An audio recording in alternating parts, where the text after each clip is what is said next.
জিন্দগি কাটা দেব রে মা, আমার জিন্দগি কাটা দিব গো মা, তোর খেদমত করতে করতে মরতে চাই। মারে ভিন্ন কোনো চিন্তা আমার নাই। মা যখন দুই সন্তানের দিকে তাকায়, কোন সন্তানের নাম বলবি? বিচারক বলে মা গো একটা সন্তানের নাম বলেন গো মা, এক সন্তানের নাম তো বলতেই হবে গো মা। মা এবার চোখের পানি ছেড়ে দিয়ে বলে বিচারক সাহেব, আমি আমার কোন সন্তানের নাম বলবো সবার সামনে? যে সন্তানের নামটা বলবো আর এক সন্তান নারাজ হয়ে যাবে। আমার দুইটা সন্তানই হীরার টুকরা সন্তান, আমি আমার সন্তানদেরকে লজ্জিত করতে চাই না। আপনি মন যা চায়, আপনার মনে যেটা চায়, যেই সন্তানের নাম লেখা দিবেন ওই সন্তানের ঘরে আমি মা চলে যাব। খেদমতে মা দরফিদার কুং সুবহ শাম, তাকে বাসি দরদ আলম নেকোনা। খেদমত করার লাগে সন্তানগুলো পাগল হয়ে যায়। আল্লাহু আকবার বলেন। খেদমত করার জন্য পাগল। কিন্তু আমাদের সন্তানগুলো কেমন? আরে এমনও সন্তান তো বাংলার জমিনেই আছে, যেই সন্তান নিজের হাত দ্বারা আব্বা আম্মাকে পর্যন্ত জবাই করেছে। চিল্লায় বলতে হবে ঠিক কিনা? এমন সন্তান না হয় তো ভালো ছিল। যেই মা 10 মাস 10 দিন গর্ভে ধারণ করল, যেই মা ছোটবেলা থেকেই সন্তানটারে কোলে কইরা মানুষ করলো, যেই মা রাত্রিবেলা সন্তানের জন্য ঘুমাইতে পারে নাই, সেই মাটাকেও নিজ হাতে জবাই করতে পারে সন্তান। সেই মাটারে কষ্ট দিতে পারে। এই মায়ের মতো এত বিশাল মনের অধিকারী আর কেউ হতে পারে? চিল্লা বলে হতে পারে? মায়ের মতো এত আপন তো কেউ নাই, মায়ের মতো এত বিশাল মনের অধিকারী তো কেউ হতে পারে না। মাকে হাজার কষ্ট দিলেও, সন্তান হাজার কষ্ট দেওয়ার পরেও যদি একটা বার আইসা মায়ের পাটা জড়ায় ধরে বলে মা গো ভুল করেছি মা, মাফ করা যায় না। জনম দুঃখিনী মা মুহূর্তের ভিতরেই সন্তানটারে বুকের সাথে জড়ায় বলে, এই আমি কি তোকে গালি দিয়েছি? আমি কি তোকে রাগ করেছি? আমি কি তোকে তাড়ায় দিয়েছি? আমি তো তোর জন্য বদ্ধ করি নাই। আমি তোর জন্য আমার এই বিশাল মনটার সর্বদার জন্য খুইলা রাখছি। আমি জানি আমার সন্তান আঘাত করার পরে হয়তো কোনো এক সময় আমি মায়ের দিকে ফিরে আসবে। আমি মা, যার কারণে আমার দরজার খিল পর্যন্ত আমি দেই না। হতে পারে আমার সন্তান দিনের বেলায় আমার কাছে ক্ষমা চাইতে লজ্জাবোধ করতে পারে, জানি না রাতের কোন আধারে আমার সন্তান আমি মায়ের কাছে আইসা বলবে মা গো ভুল করছে, মাফ করে দাও। আমি মায়ের জন্য রাত্রিবেলা আমি ঘরের দরজার খিল পর্যন্ত লাগাইবে। আমার সন্তান ফিরে আসবে, আমার সন্তান আমার বুকে আসবে। এই হলো মা। মায়ের মন অনেক বড়, অনেক বড়। বাস্তবকে আর একটা ওয়াকিয়া শোনাই, শুনবেন? শুনবেন ভাই, উঠবেন না তো? খারাপ লাগতেছে? আমি বাস্তবমুখী কথা আপনাদেরকে শোনাব। মোহতারাম হাজরিন, এই বাংলাদেশের কথা। বাপ হারা এক সন্তান, জনম দুঃখিনী মা বাড়িতে বাড়িতে কাজ করে সন্তানটারে লালন পালন করছে। এই সন্তান বিয়ে শাদী করার পর তার চরিত্রটাই পাল্টে গেছে। কিছু কিছু মহিলা আসলেও দুষ্ট প্রকৃতির। সব মহিলা নয়, সব মা কিন্তু খারাপ না। কিছু কিছু মহিলার কারণে অধিকাংশ মা বোনদের কি হয়, বদনাম হয়। জোরে বল ঠিক কিনা? বিয়ে করার পরে এই সন্তান মায়ের থেকে সন্তানকে বিচ্ছিন্ন করার জন্য এই সন্তানের বিবি সন্তানটা কাজ থেকে সারাদিন পরিশ্রম করে যখন বাড়িতে আসতো, তখন এই বিবি সন্তানের কানে মায়ের বিরুদ্ধে নালিশ জানাইত। 1 দিন 2 দিন 3 দিন সন্তান টিকতে পারে নাই, মাকে বকাঝকা করছে একদিন ইচ্ছা মতো। আবার কিছুদিন পরে আবার বিবি যখন কানের কাছে প্রতিদিন ঘ্যান ঘ্যান করে জনম দুঃখিনী মাটাকে আসামির কাঠ করায় দাঁড় করায় দিয়েছে। সন্তানের আর মাথা ঠিক নাই। রাত্রি উঠাই এই সন্তান মোটা একটা লাঠি নিয়ে মায়ের দরজা লাথি দিয়ে ভেঙ্গে জনম দুঃখিনী মা কিছু বলার আগেই মাটাকে প্রহার করা আরম্ভ করেছে। জনম দুঃখিনী মা বুঝে উঠতে পারে নাই কি করবে, কি বলবে। সন্তান মারতে মারতে যখন মাটাকে জমিনের সাথে মিশে ফেলছে, জনম দুঃখিনী মা চোখের পানি ছেড়ে দিয়ে সন্তানের পাটা জড়িয়ে ধরে বলে, বাবা কেন আমারে মারোস, আমি তো বুঝলাম না। সন্তান জনম দুঃখিনী মায়ের কোনো কথাই শোনে নাই, বরং সন্তান রাত্রিবেলা ইচ্ছা মতো প্রহার করেছে। জনম দুঃখিনী মা এমন ভাবে আঘাত পাইছে, জনম দুঃখিনী মা সন্তান যখন চলে গেছে, জনম দুঃখিনী মা ঘরের দরজাটা আটকায় দিয়া রবের কাছে ফরিয়াদের হাতটা তুলেছে।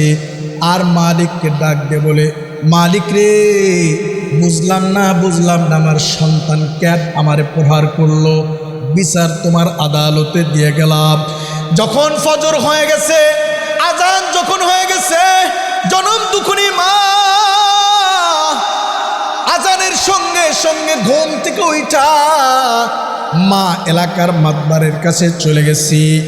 এই ভাই, এই দর্শেরা এলাকার যুবক ভাইরা, আপনাদের সামনেই ওয়াকিয়াগুলো শোনানোর উদ্দেশ্য হইল জনম দুঃখিনী মায়ের মনটা কত বিশাল হয়। সন্তান প্রহার করছে, জনম দুঃখিনী মা আঘাতটা সহ্য করতে পারে নাই। এলাকার মাতবারদের কাছে গিয়ে বিচার দিছে, নিজের পিঠটাকে দেখা দিছে। মাতবারও মায়ের পিঠ দেখা মাথা গরম হয়ে গেছে। এলাকার যুবকদেরকে অর্ডার করছে, ধৈর্য লয় আয় ওই বদনসিব সন্তানটারে ধৈর্য লয় আয়, বিচার করা হবে, কঠিন থেকে কঠিন বিচার করা হবে সন্তানের। যেন এই বদনসিব সন্তানের বিচার দেখা যেন এলাকার ভিতরে আর কোনো সন্তান যেন মা বাবার সাথে খারাপ আচরণ না করে। এলাকার ভিতরে ঢোলও পিটাই দিছে, বহু লোকের আয়োজন করছে, আসছে, সবাই আসছে। ওই সন্তানটারও ধরে লড়ছে, মাটারেও দাঁড় করায় দিছে। মাতবার জিজ্ঞাসা করে, ব্যাপার কি, তোমার মাটারে কেন মারছো? উত্তর দেয় না সন্তান। বিচারকের রাগ উঠে গেছে। বিচারক অর্ডার করছে, একটা নয়, দুইটা নয়, 100টা বেত্রাঘাত করবে এই জালেমকে। কয়টা বলেন? 100টা বেতের আঘাতের অর্ডার দিছে। মাতবার বলে, 100টা বেতের আঘাত পাওয়ার আগে যদি সন্তান বেতের আঘাতে মইরা যায়, মৃত লাশের উপরে হইলে 100টা বেতের আঘাত পূর্ণ করা হবে। জালেমকে শায়েস্তা করব, যেন অন্য কোনো সন্তান যেন আর মায়ের উপরে হাত না উঠায়। বিচার কার্য ফয়সালা হয়ে গেছে। 100টা বেতের আঘাত মোটা বেত লইয়া যখন আসছে, সন্তানটারে দাঁড় করা দিছে, পিঠের থেকে কাপড়টা সরা দিছে। যখন পিঠের থেকে কাপড় সরা দিছে, মোটা বেত দ্বারা একজন নৌজওয়ানকে দাঁড় করা দেয়া বলে, পিটা পিটা 100টা বেতের আঘাত কর। নৌজওয়ান যখন নিজের সমস্ত শক্তি দিয়া সন্তানটারে একটা বেতের আঘাত করছি, সন্তান লাফায়া লাফায়া উঠেছি। সন্তান চিৎকার করে, মা গো মা, মারে ভুল করেছি মা, মাফ করে দে, বেতের আঘাত আমার সহ্য হয় না রে মা, আর জিন্দগিতে তোর লগে খারাপ আচরণ করব না। কিন্তু জনম দুঃখিনী মা কিছু বলে না। সন্তানের আহা শব্দ শোনার পরেও জনম দুঃখিনী মা মাথাটাকে নিচের দিকে দিয়া তাকায় আছে, আর চোখ বেয়ে বেয়ে ঝর্ণার মতো পানি পড়তেছে। দ্বিতীয় আঘাত করার জন্য যখন নওজোয়ান মোটা বেতটা উঠাইছে, জনম দুঃখিনী মা সহ্য করতে পারে নাই। জনম দুঃখিনী মা সবার চোখকে ফাঁকি দিয়া দ্বিতীয় বেতের আঘাতটাকে ফেরানোর জন্য মা পিছন দিক দিয়া সন্তানটারে বুকের সাথে লাগায়া ধরছে। আমি আপনাদের সামনে কালামে হাকিম থেকে সূরা লোকমান থেকে তেলাওয়াত করেছি, সূরা লোকমান থেকে তেলাওয়াত করেছি। সূরা লোকমানের ভিতরে আল্লাহ পাকের পুরা কোরআনটাই তো মানবের জন্য হেদায়েত, জোরে বলেন ঠিক নাকি? আল্লাহ পাক সূরাতুল বাকারার শুরুতেই বলেছেন হুদাল্লিল মুত্তাকিন, মুত্তাকিনদের জন্য হেদায়েত এই কোরআন। তো সেই কোরআনের থেকেই, হেদায়েতের বাণী থেকেই আমি আপনাদের সামনে সূরা লোকমান থেকে তেলাওয়াত করেছি। আলহামদুলিল্লাহ, আল্লাহ চাহে তো এর আলোকে কিছু কথা বলবো ইনশাআল্লাহ। আসেন, সূরা লোকমান, এই সূরাকে কেন সূরা লোকমান বলে নামকরণ করা হইল? কোরআনুল কারীমের ভিতরে যত সূরা আছে সব সূরার নামকরণ করা হয়েছে ওই সূরা, যেই সূরার নামকরণ করা হয়েছে ওই সূরার কিছু কথা ওই সূরার মধ্যে আছে। যেমন সূরা লোকমান, লোকমান হাকিমের কিছু কথা আল্লাহ পাক এই সূরার ভিতরে রাখছেন, এই জন্য এই সূরার নামটাও রাখা হয়েছে কি করে? সূরা লোকমান করে। এরপরে আমি যে আপনাদের সামনে তেলাওয়াত করেছি সূরা লোকমান থেকে কয়েকটি আয়াত, ওয়াইদ ক্বালা লুকমানু লিবনিহি ওয়া হুয়া ইয়াইযুহু ইয়া বুনাইয়া লা তুশরিক বিল্লাহ। এই যে লোকমান হাকিমের কথাগুলো আল্লাহ পাক কেন নাজিল করলেন? কারণ আছে না নাই? আছে না নাই? কারণটা কি? শানে নুজুল কি? শানে নুজুল হইল মক্কার কাফেররা যে কোনো বিষয়ে পরামর্শ করত ইহুদিদের কাছে। তাদের ভালো মন্দ যে কোনো বিষয় তারা পরামর্শ চাইতো কাদের কাছে? ইহুদিদের কাছ থেকে। তো ইহুদিরা ছিল কিতাবধারী, তো তারা কি করত? ওই লুকমান হাকিমের চমৎকার চমৎকার কথাগুলো কাব্য আকারে কাফেরদের কাছে পেশ করত। বড়ই চমৎকার লাগতো, খুব মানে সুন্দর করে ছড়া আকারে বলতো, তো খুব ভালো লাগতো।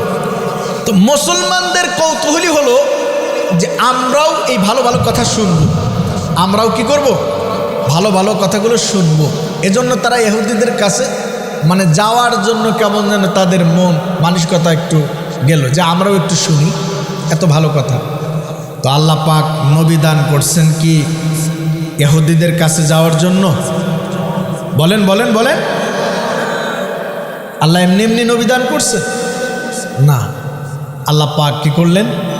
মুসলমানদেরকেও লোকমান হাকিমের চমৎকার কথাগুলো শোনাবার জন্য আল্লাহ পাক হাজার হাজার বছর আগের লোকমান হাকিমের কিছু চমৎকার বাণী আল্লাহ পাক কোরআনে তুলে ধরলেন। আসেন সেই কথাগুলো আমরাও শুনতে রাজি আছি তো ইনশাআল্লাহ।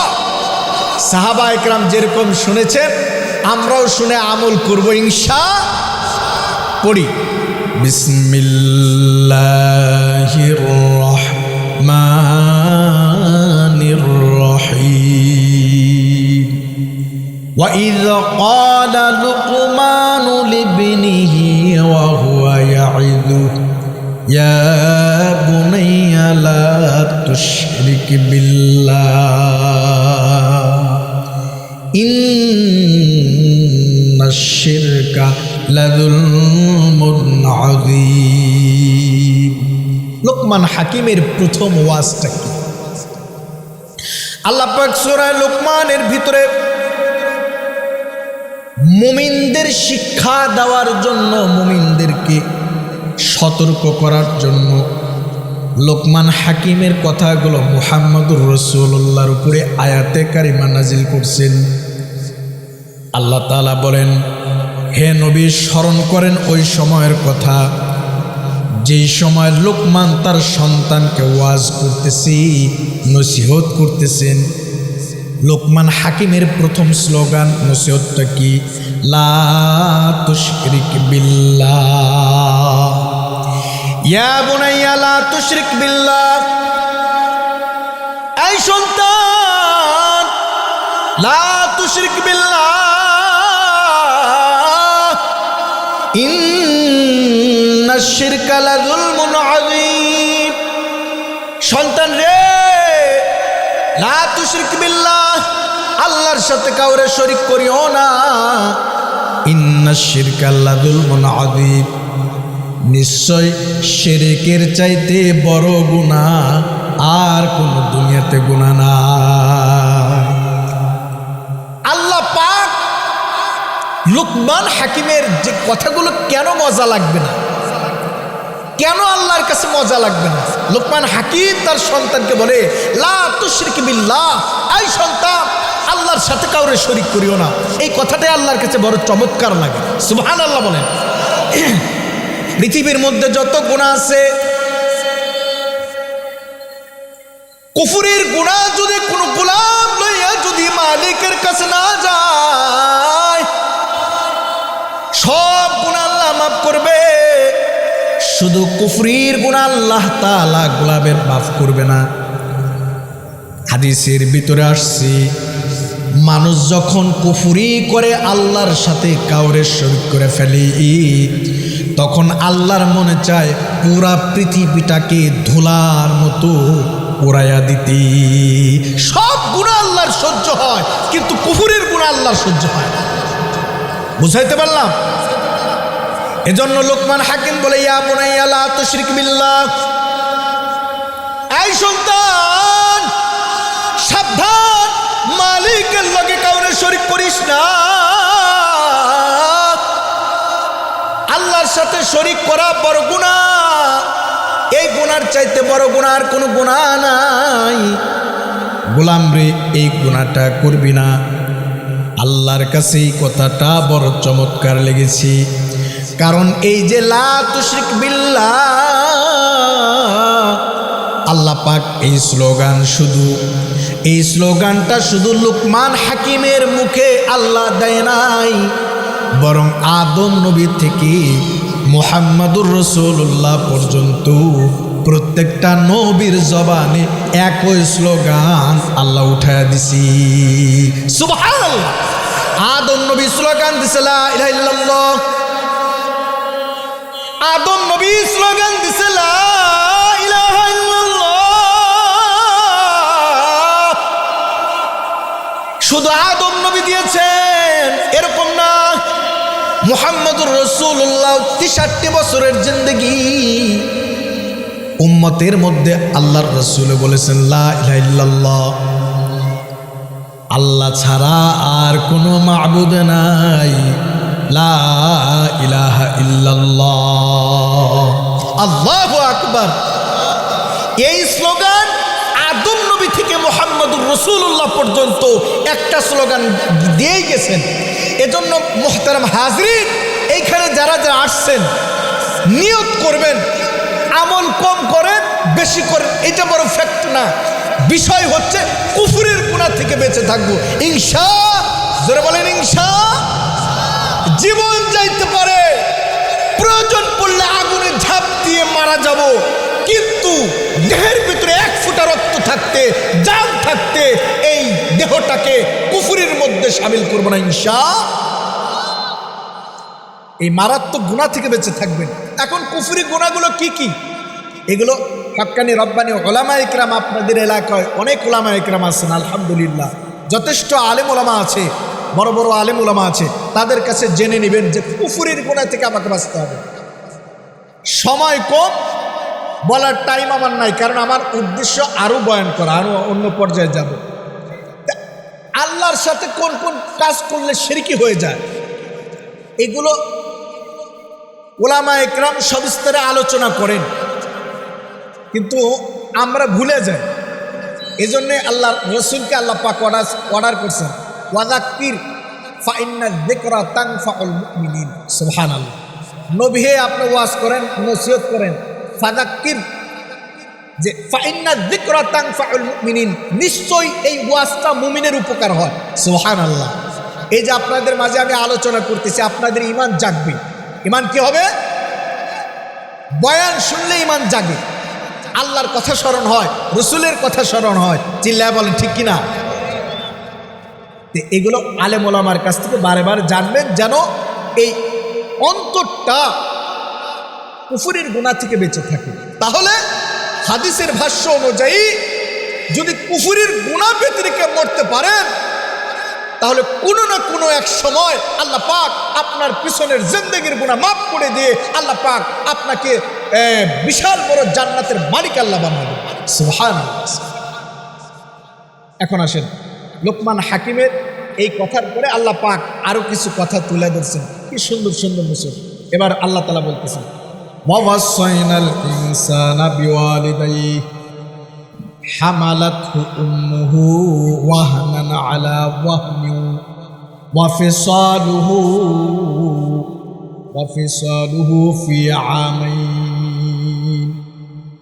আল্লাহু আকবার।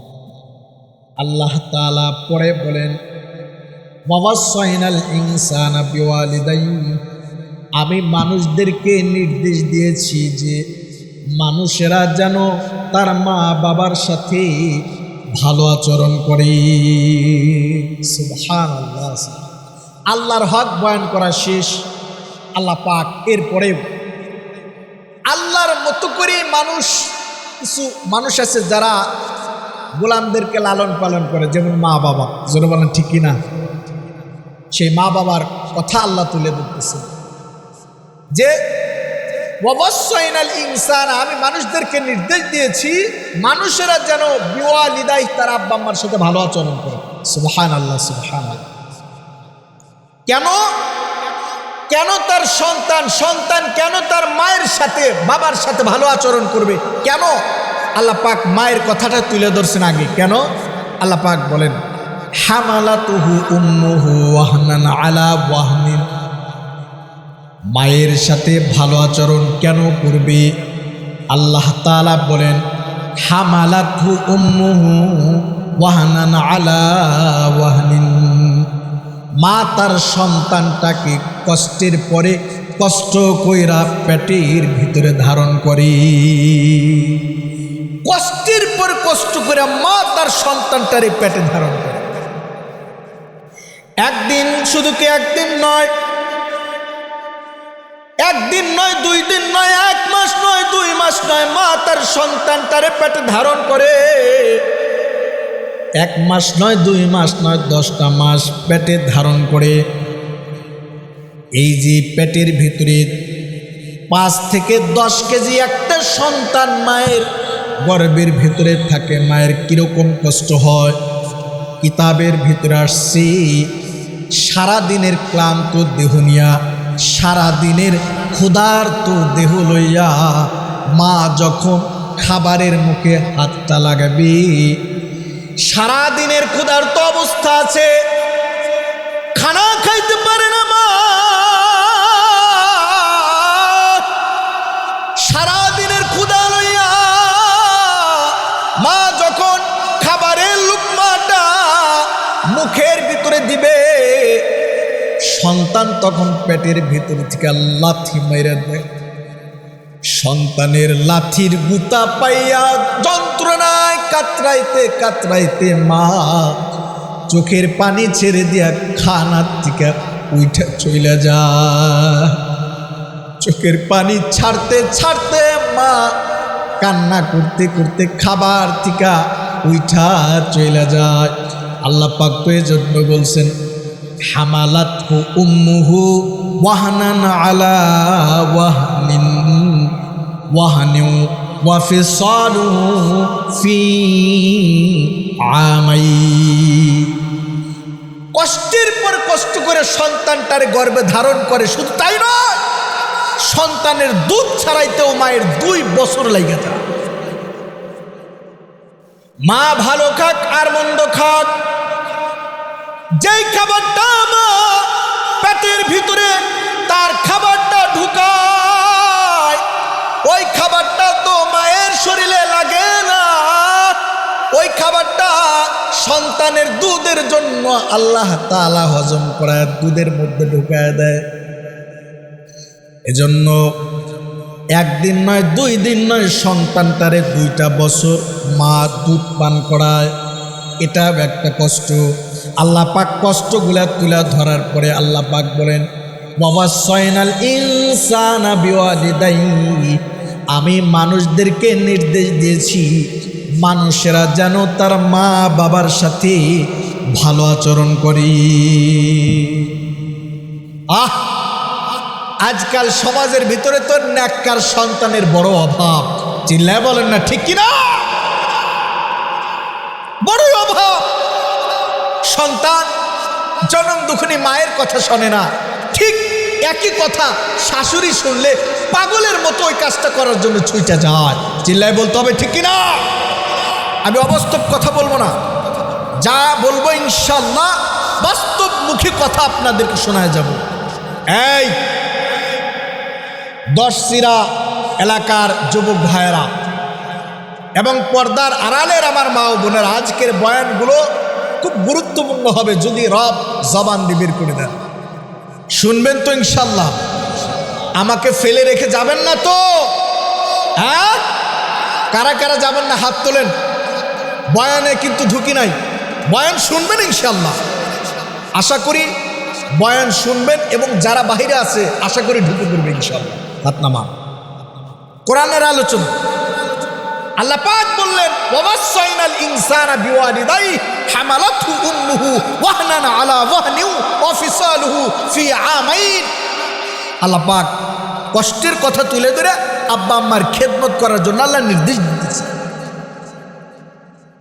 কি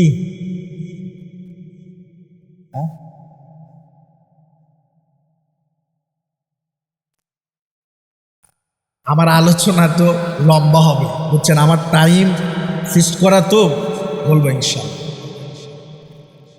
এই রেডি আছেন তো ইনশাআল্লাহ? আলহামদুলিল্লাহ, চাচা খুব অ্যাক্টিভ, বয়ান শোনার মানুষ। আল্লাহ পাক চাচার হায়াতের জিন্দেগির গুনাহ আল্লাহ মাফ করে দিই। সকলে বলে আমিন। আল্লাহ পাক এই জবানটাকে দ্বীনের জন্য কবুল করুন। সকলে বলে আমিন। এরকম মানুষ দরকার বয়ান শোনার জন্য। শুধু কান না ভাই, দিলের কানটাও লাগে। চিল্লায় বলেন ঠিক কিনা? বলতেছিলাম আপনাদের উপকারতে ইনশাআল্লাহ আল্লাহ বের করবি। রব বললেন মানুষদেরকে নির্দেশ দিয়েছেন। আল্লাহ নির্দেশ। কার নির্দেশ?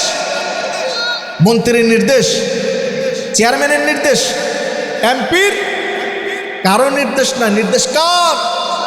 চিল্লায় বলতে হবে কার? আল্লাহর নির্দেশ।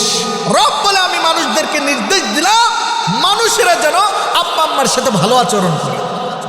আল্লাহর নির্দেশ। মুহতারাম হাজরিন, এই নির্দেশ কয়জন মানতেছে সমাজে? আজ জনম দুঃখিনী মা সন্তানের এই খারাপ আচরণের কারণে অনেক মা আছে দরজাটা বন্ধ করে দিয়ে রবের কাছে বদ্ধর হাতটা তুলে দিয়ে বলে, আল্লাহ এমন সন্তান তুমি কেন দিলা? এই ধরনের সন্তান তুমি না দিলেই তো ভালো ছিল। চিল্লায় বলতে হবে ঠিক কিনা? মা কেমন বদদোয়া করে, মা কেমন বদদোয়া করে। যেই মা যায় নামাজে বসে সন্তানের জন্য দোয়া করবে, আল্লাহ আমার এই সন্তানটার নেক হায়াতটা তুমি বাড়ায় দাও, আমার এই সন্তানটাকে দুনিয়ার সমস্ত বালা মুসিবত থেকে হেফাজত করো। মায়ের দোয়া আল্লাহু আকবার। হাদিসের ভিতরে আসছে 3 শ্রেণীর মানুষের দোয়া বা বদদোয়া কখনোই আল্লাহ ফেরত দেয় না। তার ভিতরে একটা হলো মা। সুবহানাল্লাহ বলেন। মা বাবা। অথচ ঘরে ঘরে এই স্লোগান শোনা যায়, হুজুর আমার সন্তানটা আমার কথা শোনে না, একটা তাবিজ দেন না, একটা তাবিজ দেন, এই তাবিজটা ব্যবহার করে যদি আমার সন্তান আমার কথা শোনে। অথচ ঘরে ঘরে যদি 1000টা একটা নেককার সন্তান হইতো তাহলে আব্বা মার দুঃখ কষ্ট করা লাগতো না। চিল্লায় বলতে হবে ঠিক কিনা? নেককার সন্তানের দেহে 1 ফোঁটা রক্ত থাকাকালীন ওই সন্তান তার আব্বাকে, ওই মাকে ভিক্ষার ঝুলি ধরায় বলবে না মা ভিক্ষা করতে যাও, এই কথা জিন্দেগিতে বলবে না। সন্তান বলবে, মা গো বাবা গো, আমার দেহে 1 ফোঁটা রক্ত থাকাকালীন আমি আমার মা বাবাকে আমি তোমাদেরকে কখনোই কষ্ট দেব। খেদমতের জন্য পাগল হয়ে যাইতো নেককার সন্তানগুলো। মনে পড়ে গেছে আমার একটা বাস্তবমুখী ওয়াকিয়া। আমাদের এক উস্তাদজি বয়ান করছেন যে সৌদি আরবের একটা ওয়াকিয়া মনে পড়লো। যে এই উঠবেন না, চমৎকার কথা বলবো। এক সৌদি আরবের একজন বিচারক পত্রিকায়, আর রিয়াদ নামক পত্রিকায় এই ওয়াকিয়াটা ছাপাইছেন যে যেন পুরো সৌদি নয় সারা বিশ্বের মানুষের যেন উপকার হয়। নেককার সন্তান হলে মানুষের জন্য কতটা কল্যাণ হয় একটা উদাহরণ আপনাদেরকে দিচ্ছি বাস্তবমুখী। বিচারক সাহেব বলে যে ছোট ভাই বড় ভাইয়ের বিরুদ্ধে মামলা দায়ের করছে আদালতে, দুনিয়া পাওয়ার লেগে না আখিরাত পাওয়ার লেগে মামলা দায়ের করছে। সুবহানাল্লাহ বলেন। আমাদের দেশে কি তাই? ছোট ভাই বড় ভাইয়ের বিরুদ্ধে মামলা দায়ের করে কি দুনিয়া পাওয়ার জন্য না আখিরাত পাওয়ার জন্য? দুনিয়া পাওয়ার লেগে। কেমনে মামলা দায়ের করে? মহামান্য আদালত আমার বড় ভাই আমার সহজ সরল জনম দুঃখিনী মা এবং বাবাকে ফুসলায়া ফাসলায়া সব জমি সব টাকা লেখে দিছে। আমাকে আমার ভাই আমার পাওনাটা বুঝায় দেয় নাই। মহামান্য আদালত আপনি বিচার করে দেন আমার বড় ভাই যেন আমার পাওনাগুলো মিটায় দেয়। জোর বলেন ঠিক কিনা? এই মামলা একটা না দুইটা না হাজার হাজার মামলা আপনি কোর্টে গেলে আপনি পাবেন, উকিলদের কাছে খবর নিলে পাবেন। অথচ সৌদি আরবের দুই ভাই ছোট ভাই বড় ভাইয়ের বিরুদ্ধে মামলা দায়ের করছে দুনিয়া পাওয়ার লাগে না আখিরাত পাওয়ার লাগে। সুবহানাল্লাহ বলেন। মামলাটা কি? বিচারক সাহেব বয়ান করতেছে। বিচারক বলেন যে ছোট ভাই যখন বড় ভাইয়ের বিরুদ্ধে মামলা দায়ের করেছি, মামলা দায়ের করার কারণে আমি দুই ভাই এবং তার জনম দুঃখিনী মাটার আদালতে ডাক দিলাম। আদালতে ডাক দেওয়ার পর দিন ধার্য করলাম। যেই দিন ধার্য করেছি আদালতে তাদেরকে ডাকা হলো। দুই ভাই এবং জনম দুঃখিনী মাটা চলে আসছি। আসার পর বিচারক সাহেব বড় ভাইকে ছোট ভাইকে জিজ্ঞাসা করে, এই ছোট, কেমনে কইরা তুমি তোমার বড় ভাইয়ের বিরুদ্ধে মামলা দায়ের করলা? কেন তুমি তোমার বড় ভাইয়ের বিরুদ্ধে মামলা দিছো? দুনিয়া পাওয়ার লাইগা কি মামলা দেয় নাকি?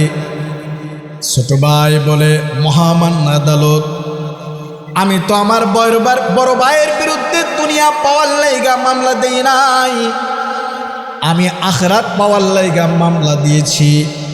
ভাই কেমনে কেমনে কেমনে আখিরাত পাওয়ার জন্য মামলা দিয়েছ? ছোট ভাই বলে, মহামান্য আদালত আমি আমার বড় ভাই আমার জনম দুঃখিনী মায়ের খেদমত করতে করতে তার জান্নাতটাকে সোজা করে ফেলতেছি। আমিও আমার মায়ের খেদমত করতে চাই, আমি আমার মায়ের খেদমত কইরা সোজা জান্নাতের মালিক হতে চাই। মহামান্য আদালত আমার বড় ভাই অসুস্থ বদল লইয়া আমার বড় ভাই আমার মায়ের খেদমত করে, আমিও চাই আমার বড় ভাই যদি অসুস্থ শরীর লইয়া আমার মায়ের খেদমত করে আর জান্নাতটাকে সোজা কামাই করতে চায়, আমিও চাই আমি ছোট হইয়া কেন আমার মায়ের খেদমত করতে পারবো না? আমিও আমার মালিকের জান্নাতটা কামাই করতে চাই। কেমনে যেন আল্লাহর রাসূল ১৫০০ বছর আগে যে হাদিসটা বয়ান করছেন ওই হাদিসের সাথেই এই ওয়াকিয়াটা কেমনে যেন মিলা যায়। আল্লাহর রাসূল বলেন, আল জান্নাতু তাহতা আকদামিল উম্মাহাত, মায়ের পায়ের নিচে সন্তানের জান্নাত আল্লাহ লুকায় রাখছি। সুবহানাল্লাহ বলেন, সুবহানাল্লাহ। মহামান্য আদালত আমি আমার মায়েরকে খেদমত করতে চাই। আমার জনম দুঃখিনী মা, ছোটবেলায় আমার বাবা আমাদেরকে রাইখা ইন্তেকাল করছে। আমরা তো আমার বাবার স্নেহ আদর তো পাই নাই। আমার জনম দুঃখিনী মা বাড়ি বাড়ি কাজ করে আমাদের দুইটা ভাইকে লালন পালন করেছে। আজকে আমি অনেক টাকার মালিক, হওয়ার পরেও আমার মায়ের খেদমত করতে পারি না আমার বড় ভাইয়ের লাইগা। মহামান্য আদালত আমিও চাই আমার মায়ের খেদমত করতে। আপনি আমার বড় ভাইকে বলেন আমার জনম দুঃখিনী মাটার যেন আমার ঘরে ঢুকায় দেয়।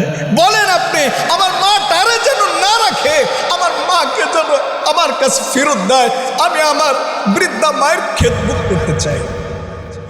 খেদমতে মা দরফিদার কুন সুবহ শাম, তাকে বাসি দর্দ আলম নে কুনাম।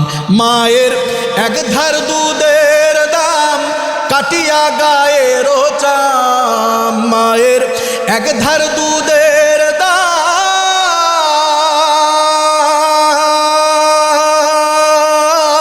মায়ের এক ধার দুধের দাম কাটিয়া গায়ের চাম। পাপোশ বানাইলেও ঋণ শোধ হবে না, এমন দরদি ভবে কেউ হবে না আমার মা।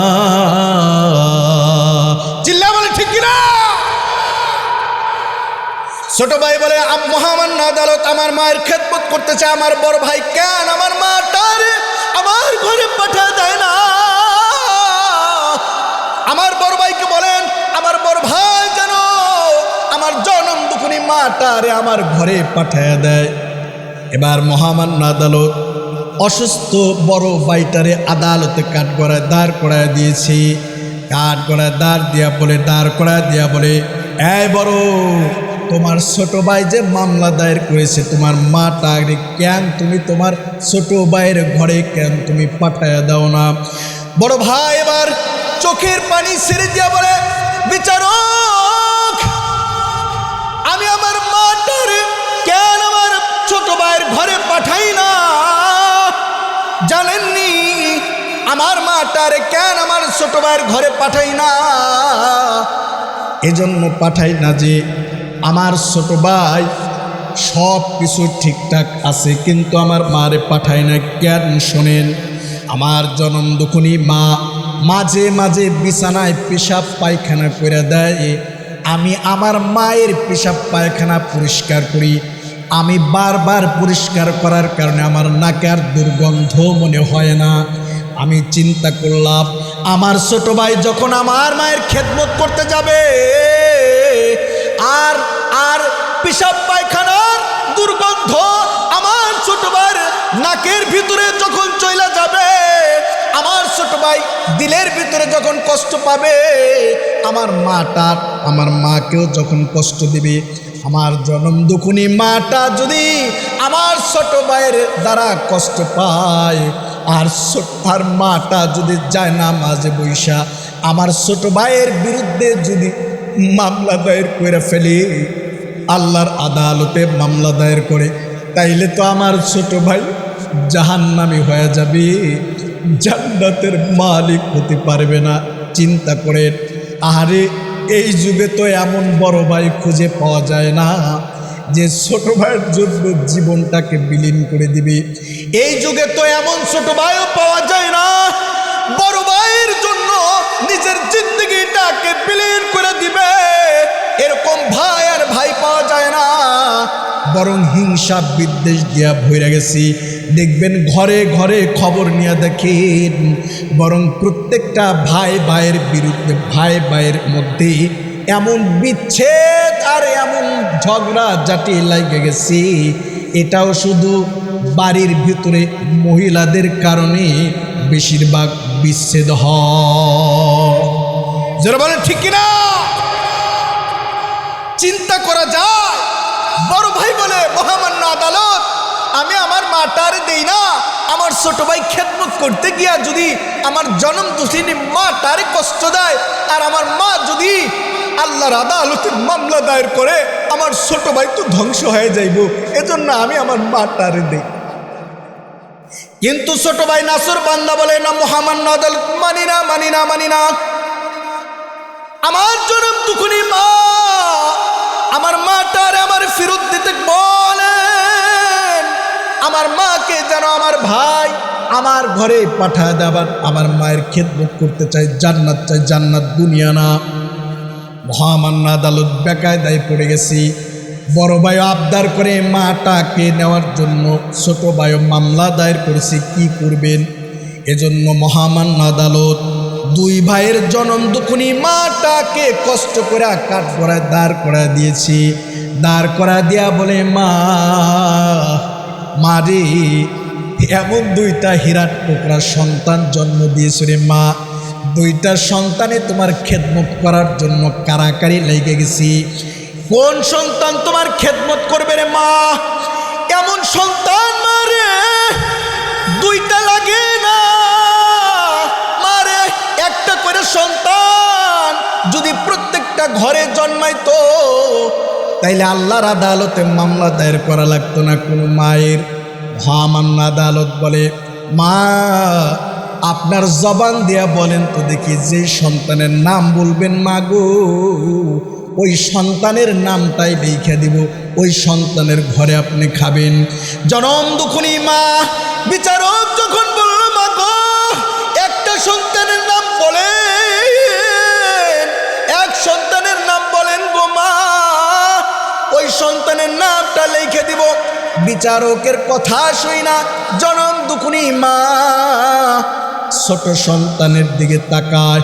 যখন মা ছোট সন্তানের দিকে যখন নজর দিছে, তখন ছোট সন্তান চোখের পানি ছেড়ে দিয়া দুইটা হাত বাড়াইয়া দিছে।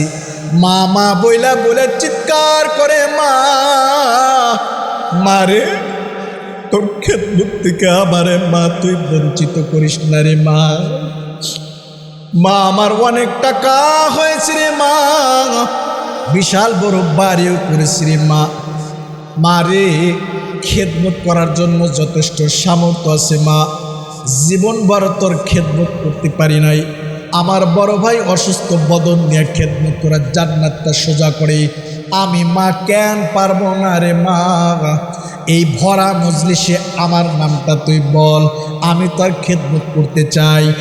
মা যখন বড় ভাইয়ের দিকে নজর দিছে, বড় ভাই অসুস্থ বধূ লইয়া, অসুস্থ শরীর লইয়া লাঠিতে ভর দিয়া জনম দুঃখিনী মায়ের দিকে হাতটা বাড়াইয়া দিয়েছে, আর চোখের পানি ছেড়ে দিয়া দিয়া বলে, মা মারে জিন্দগিটা তোর খেদমতের মধ্যে কাটা দিয়েছি রে মা। এই শত শত জনতার সামনে আমাকে লজ্জিত করিস না মা। আমি অধমের নামটা তুই বল, যেন বিচারক আমার নামটা লিখে দেয় তোর খেদমতের জন্য। জিন্দগি কাটা দেব রে মা, আমার জিন্দগি কাটা দিব গো মা, তোর খেদমত করতে করতে মরতে চাই। মারে ভিন্ন কোনো চিন্তা আমার নাই। মা যখন দুই সন্তানের দিকে তাকায়, কোন সন্তানের নাম বলবি? বিচারক বলে, মা গো একটা সন্তানের নাম বলেন গো মা, এক সন্তানের নাম তো বলতেই হবে গো মা। মা এবার চোখের পানি ছেড়ে দিয়ে বলে, বিচারক সাহেব আমি আমার কোন সন্তানের নাম বলবো সবার সামনে? যে সন্তানের নামটা বলবো আর এক সন্তান নারাজ হয়ে যাবে। আমার দুইটা সন্তানই হীরার টুকরা সন্তান, আমি আমার সন্তানদেরকে লজ্জিত করতে চাই না। আপনি মন যা চায়, আপনার মনে যেটা চায়, যেই সন্তানের নাম লেখা দিবেন ওই সন্তানের ঘরে আমি মা চলে যাব। খেদমতে মা দরফিদার কুং সুবহ শাম, তাকে বাসি দরদ আলম নেকোনা। খেদমত করার লাগে সন্তানগুলো পাগল হয়ে যায়। আল্লাহু আকবার বলেন, খেদমত করার জন্য পাগল। কিন্তু আমাদের সন্তানগুলো কেমন? আরে এমনও সন্তান তো বাংলার জমিনেই আছে, যেই সন্তান নিজের হাত দ্বারা আব্বা আম্মাকে পর্যন্ত জবাই করেছে। চিল্লায় বলতে হবে ঠিক কিনা? এমন সন্তান না হয় তো ভালো ছিল। যেই মা 10 মাস 10 দিন গর্ভে ধারণ করল, যেই মা ছোটবেলা থেকেই সন্তানটারে কোলে কইরা মানুষ করলো, যেই মা রাত্রিবেলা সন্তানের জন্য ঘুমাইতে পারে নাই, সেই মাটাকেও নিজ হাতে জবাই করতে পারে সন্তান। সেই মা তারে কষ্ট দিতে পারে। এই মায়ের মতো এত বিশাল মনের অধিকারী আর কেউ হতে পারে? চিল্লা বলে হতে পারে? মায়ের মতো এত আপন তো কেউ নাই, মায়ের মতো এত বিশাল মনের অধিকারী তো কেউ হতে পারে না। মাকে হাজার কষ্ট দিলেও, সন্তান হাজার কষ্ট দেওয়ার পরেও যদি একটা বার আইসা মায়ের পাটা জড়ায় ধরে বলে, মা গো ভুল করেছি মা, মাফ করা যায় না। জনম দুঃখিনী মা মুহূর্তের ভিতরেই সন্তানটারে বুকের সাথে জড়ায় বলে, এই আমি কি তোকে গালি দিয়েছি? আমি কি তোকে রাগ করেছি? আমি কি তোকে তাড়ায় দিয়েছি? আমি তো তোর জন্য বদ্ধ করি নাই।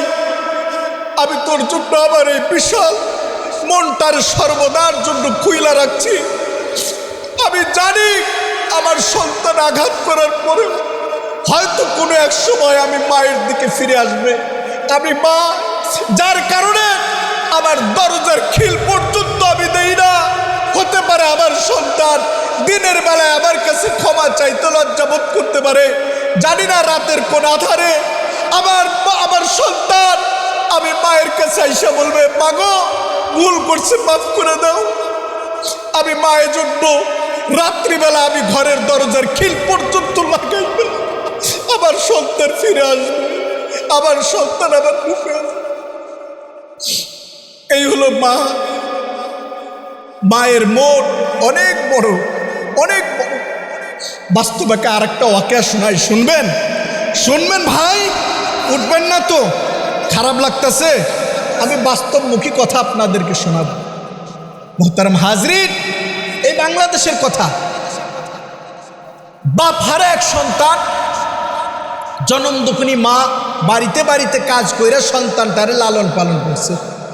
এই সন্তান বিয়ে শাদী করার পর তার চরিত্রটাই পাল্টে গেছে।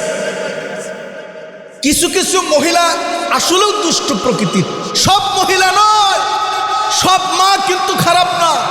কিছু কিছু মহিলার কারণে অধিকাংশ মা বোনদের কি হয়, বদনাম হয়। জোরে বলেন ঠিক কিনা? বিয়ে করার পর এই সন্তান মায়ের থেকে সন্তানকে বিচ্ছিন্ন করার জন্য এই সন্তানের বিবি সন্তানটা কাজ থেকে সারাদিন পরিশ্রম করে যখন বাড়িতে আসতো, তখন এই বিবি সন্তানের কানে মায়ের বিরুদ্ধে নালিশ জানাইত। একদিন, 2 দিন, 3 দিন সন্তান টিকতে পারে নাই, মাকে বকাঝকা করছে একদিন ইচ্ছা মতো। আবার কিছুদিন পরে আবার বিবি যখন কানের কাছে প্রতিদিন ঘ্যান ঘ্যান করে জনম দুঃখিনী মাটাকে আসামির কাঠ করায় দাঁড় করায় দিয়েছে, সন্তানের আর মাথা ঠিক নাই। রাত্রি উঠাই এই সন্তান মোটা একটা লাঠি নিয়ে মায়ের দরজা লাঠি দিয়ে ভেঙ্গে জনম দুঃখিনী মা কিছু বলার আগেই মাটাকে প্রহার করা আরম্ভ করেছে। জনম দুঃখিনী মা বুঝে উঠতে পারে নাই কি করবে, কি বলবে। সন্তান মারতে মারতে যখন মাটাকে জমিনের সাথে মিশে ফেলছে, জনম দুঃখিনী মা চোখের পানি ছেড়ে দিয়ে সন্তানের পাটা জড়িয়ে ধরে বলে, বাবা কেন আমারে মারুস? আমি তো বুঝলাম না। সন্তান জনম দুঃখিনী মায়ের কোনো কথাই শোনে নাই, বরং সন্তান রাত্রিবেলা ইচ্ছা মতো প্রহার করেছে। জনম দুঃখিনী মা এমন ভাবে আঘাত পাইছে, জনম দুঃখিনী মা সন্তান যখন চলে গেছে, জনম দুঃখিনী মা ঘরের দরজাটা আটকায়া দিয়া রবের কাছে ফরিয়াদের হাতটা তুলেছে। আর মালিককে ডাক দিয়ে বলে, মালিক রে, বুঝলাম না আমার সন্তান কেন আমারে প্রহার করলো, বিচার তোমার আদালতে দিয়ে গেলাম।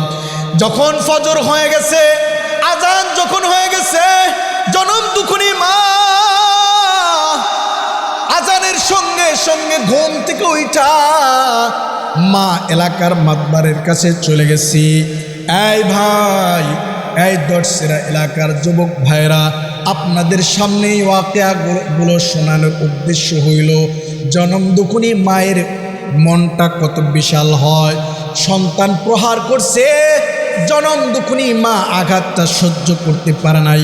এলাকার মাতবারদের কাছে গিয়ে বিচার দিছে, নিজের পিঠটাকে দেখা দিছে। মাতবারও মায়ের পিঠ দেখা মাথা গরম হয়ে গেছে।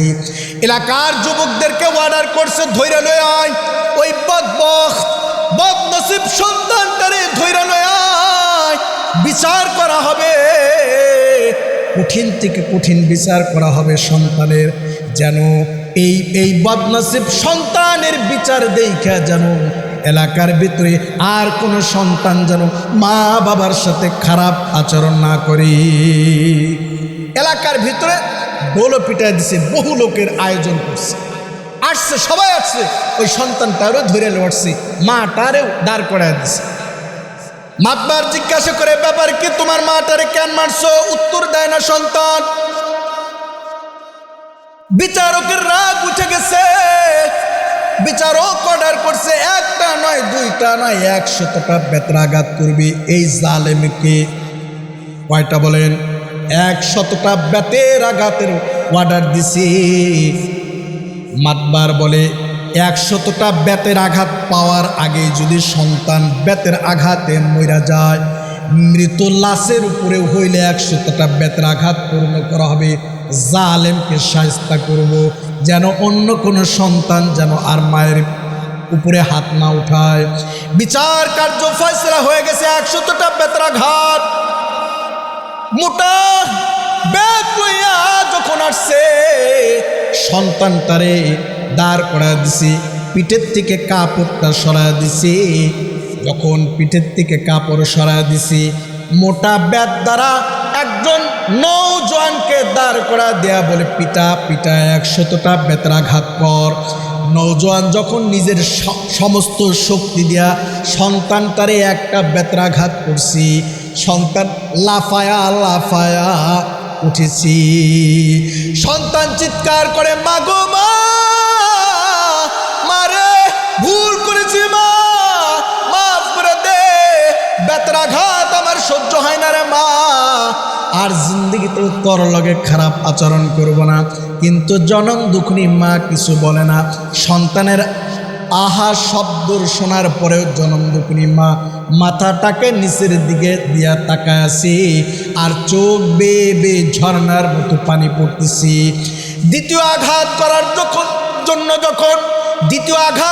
জন্য যখন নওজোয়ান মোটা বেতটা উঠাইছে, জনম দুঃখিনী মা সহ্য করতে পারে নাই।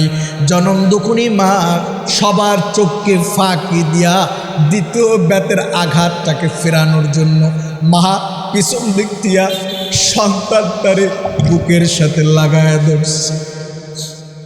সব মানুষগুলো চুপ হয়ে গেছে। ব্যাপার কি?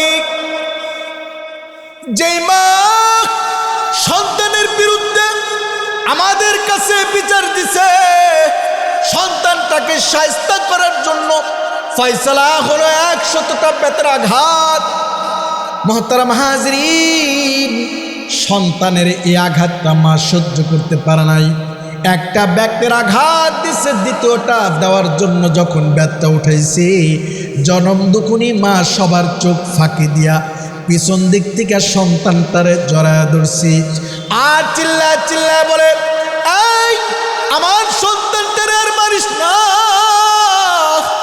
আমি মা সহ্য করতে পারি না, আমি মায়ের কলিজায় লাইগা যায়। একদিন নয়, 2 দিন নয়, আমার মা তারে 10 মাস, আমার সন্তানটারে 10 মাস আমি মা গর্ভে ধারণ করেছি। আমি মা খায়া না খায়া আমার সন্তানটারে লালন পালন করেছি। আমি মায়ের যেন কষ্ট, আমার মায়ের কষ্ট হোক, আমার সন্তানের জন্য কষ্ট না হয়। এই একটা বেত্রাঘাত দিছ গো, আমার সন্তানের পিঠে একটা বেত্রাঘাত করছো, আমি মা সহ্য করেছি। দ্বিতীয়টা বেতের আঘাত আমি মা কেমনে সহ্য করি? তোমরা তো মারো, আমার সন্তানের পিঠে তোমরা আঘাত করো, ওই আঘাতগুলো আমার সন্তানের পিঠে লাগে না, যেন আমি মায়ের কলিজায় লাগা যায়। আল্লাহু আকবার। এমন মা কেউ কষ্ট দেয়? আয় দর্শিরার যুবক ভাইরা, আর কখনো মাকে কষ্ট দিবেন? আরে ভাই, আল্লাহর রাসূল সাল্লাল্লাহু আলাইহি ওয়াসাল্লাম বলেছেন, রাসূলের জামানার ঘটনা, মাকে যদি কষ্ট দেন, বাবাকে কষ্ট দিলে মৃত্যুর সময় আল্লাহ তাআলা কালেমাও নসিব করেন। হাদিসের ঘটনা, আল্লাহর নবীর একজন প্রিয় সাহাবী আলকামা রাদিয়াল্লাহু তাআলা আনহু, জানেন আপনারা সবাই, মৃত্যুর সময় ঘনা আসছে, মুখ দিয়ে কালেমা বের হচ্ছে না। কি বের হয় না? কালেমা বের হয় না। আল্লাহ রসুলকে বিলাল হাবশির সংবাদ দিলেন, ওগো সরকার, আপনার সাহাবীর তো জবান দিয়ে কালেমা বের হয় না, মৃত্যুর সময় তো ঘনা আসছে, কালেমার তালকিন দেয় আপনার সাহাবীরা, কিন্তু আলকামার চোখ বেয়ে বেয়ে যে ঝর্ণার মতো পানি পড়তেছে, কালেমা তো বের হয় না। সরকার দো আলম নবী টেনশনে পড়ে গেলেন, বললেন, বিলাল রে, আলকামার বাড়িতে গিয়ে খবর নে তো, তার মা অথবা বাবা অথবা দুইজন অথবা যে কোনো একজন বেঁচে আছে কিনা খবর ল। বিলাল হাবশি গিয়া খবর নিলেন, দেখে যে আলকামার শুধু মা আছে, বাবা নাই। আল্লাহর রসুলের কাছে বিলাল হাবশি চলে আসছি। সরকার দো আলমকে সালাম দিয়া বলে, ওগো সরকার, আলকামার শুধু মা বেঁচে আছে, বাবা নাই। সরকার দো আলম নবী বিলালকে বললেন, বিলাল রে, যা তার মার সংবাদ দে, আমি রাসূল কি আলকামার মায়ের কাছে যাব নাকি আলকামার মা আমি রাসূলের কাছে আসবে, যা সংবাদ দি। বিলাল হাবশি দৌড়া গেছি, দৌড়া গিয়া বলে, বিলাল আলকামার মাকে গিয়া বলে, আলকামার মা, আল্লাহর রসুল সংবাদ দিছি, আপনার কাছে রাসূল আসবে নাকি আপনি যাবেন? আলকামার মা বলে, বিলাল রে, এইটা কেমন কথা? আমার কলিজার টুকরা, আমার প্রাণ প্রিয় নবী, আমার চোখের মণি, আমি বেঁচে আছি, আমার নবী আমার কাছে আসবে, এটা তো হয় না। আমি বেঁচে থাকাকালীন আমার নবীর সামনে এটা যায় না। আমি মা হাজার কষ্ট হইলেও আমার নবীর কাছে চলে যাব। বিলাল হাবশি সংবাদ দিছে আলকামার মা চলে গেছে।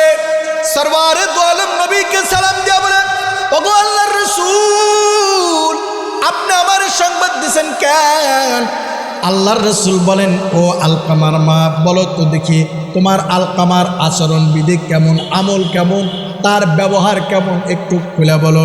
আলকামার মা বলে, সরকার গো, আমার আলকামা এত বুজুর্গ, এত ভালো ব্যক্তি হয়তো আর কেউ হতে পারে না। আমার আলকামা অনেক ভালো একজন মানুষ। কিন্তু সরকারের দো আলম নবী বললেন, আলকামার মা, ইবাদতের কথা জিগাই না রে, ইবাদতের কথা জিগাই না, বলো তো আলকামার ব্যবহারটা তোমার সাথে কেমন?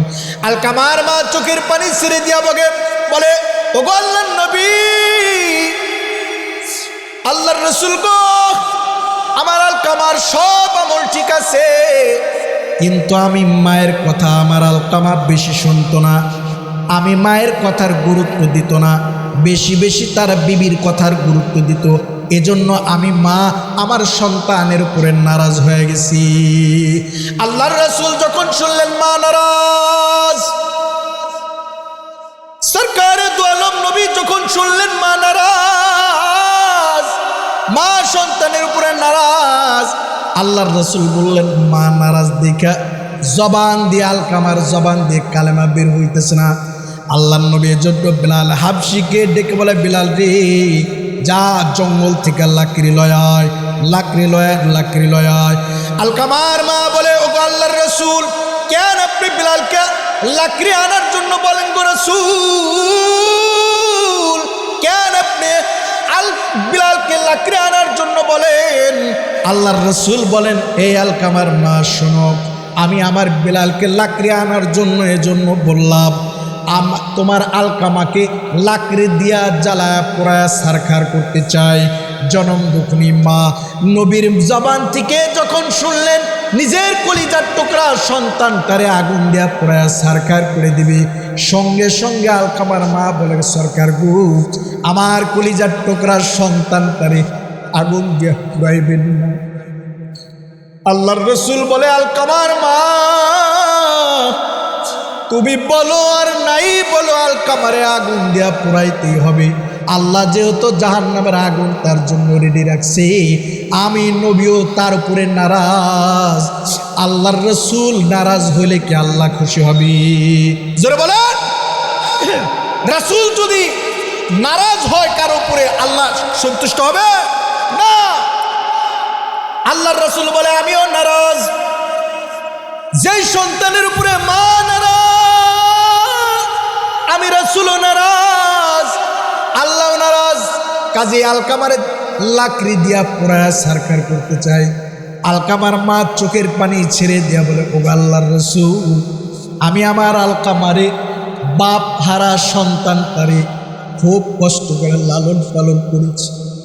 এমনও দিন গেছে গো নবী, আমি মা না খায়া কাটাইছি, কিন্তু আমার সন্তানের মুখে আমি মা খাবার তুলে দিছি। নবী গো, আমার আলকামারে আমার সামনে পুরায়া সারকার করে দিবেন, আমি মা সহ্য করতে পারবো না।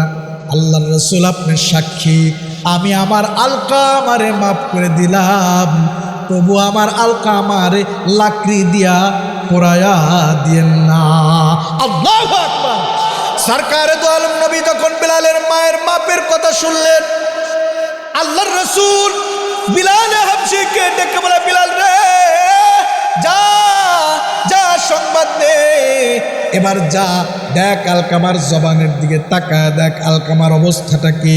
বিলাল হাবশি আল্লাহর রাসূলের নির্দেশ পাইয়া দৌড়ায় গিয়া দেখি যে আলকামার নিকটবর্তী যখন হয়ে গেছি, দেখে যে জবান দিয়ে অটোমেটিকলি পড়তেছে লা ইলাহা ইল্লাল্লাহু মুহাম্মাদুর রাসূলুল্লাহ সাল্লাল্লাহু আলাইহি ওয়াসাল্লাম।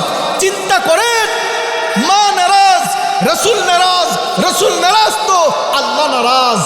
এই দশরার যুবক ভাইরা, আজকের বয়ান যাদের কানে কানে পৌঁছে যাচ্ছে, আল্লাহর কাছে দোয়া করি এবং আপনাদের কাছে আপনাদের দুইটা হাতে পায়ে ধরি। যুবক ভাইরা, যাদের আব্বা আম্মা ঘরে আছে, এখনো জান্নাতটা জীবিত আছে, দয়া কইরা ওই আব্বা আম্মাকে কষ্ট দিবেন না তো ইনশাআল্লাহ। জোর বলেন ইনশাআল্লাহ। সম্মানিত ভাইরা, আল্লাহ পাক এজন্যই অর্ডার করছেন, ওয়াসাইনাল ইনসানা বিওয়ালিদাইহি, আমি মানুষদেরকে নির্দেশ দিয়েছি মা বাবার সাথে ভালো আচরণ করার জন্য। মোহতারাম হাজরিন, আব্বা আম্মার সাথে ভালো আচরণ করবেন। এখন অনেকেই বলতে পারেন, হুজুর আমি কেমনে কি করব, আমার জনম দুঃখিনী মাটা, আমার জনম দুঃখ বাবা তো বেঁচে নাই, কেমনে আমার মায়ের খেদমত করতে পারি? হুজুর, আমি যখন আমার মায়ের সাথে খারাপ আচরণ করেছি, আমার বাবার সাথে খারাপ আচরণ করেছি, আমি তো বুঝি নাই, আমার মা বাবা এখন নাই, আমি এখন কি করতে পারি?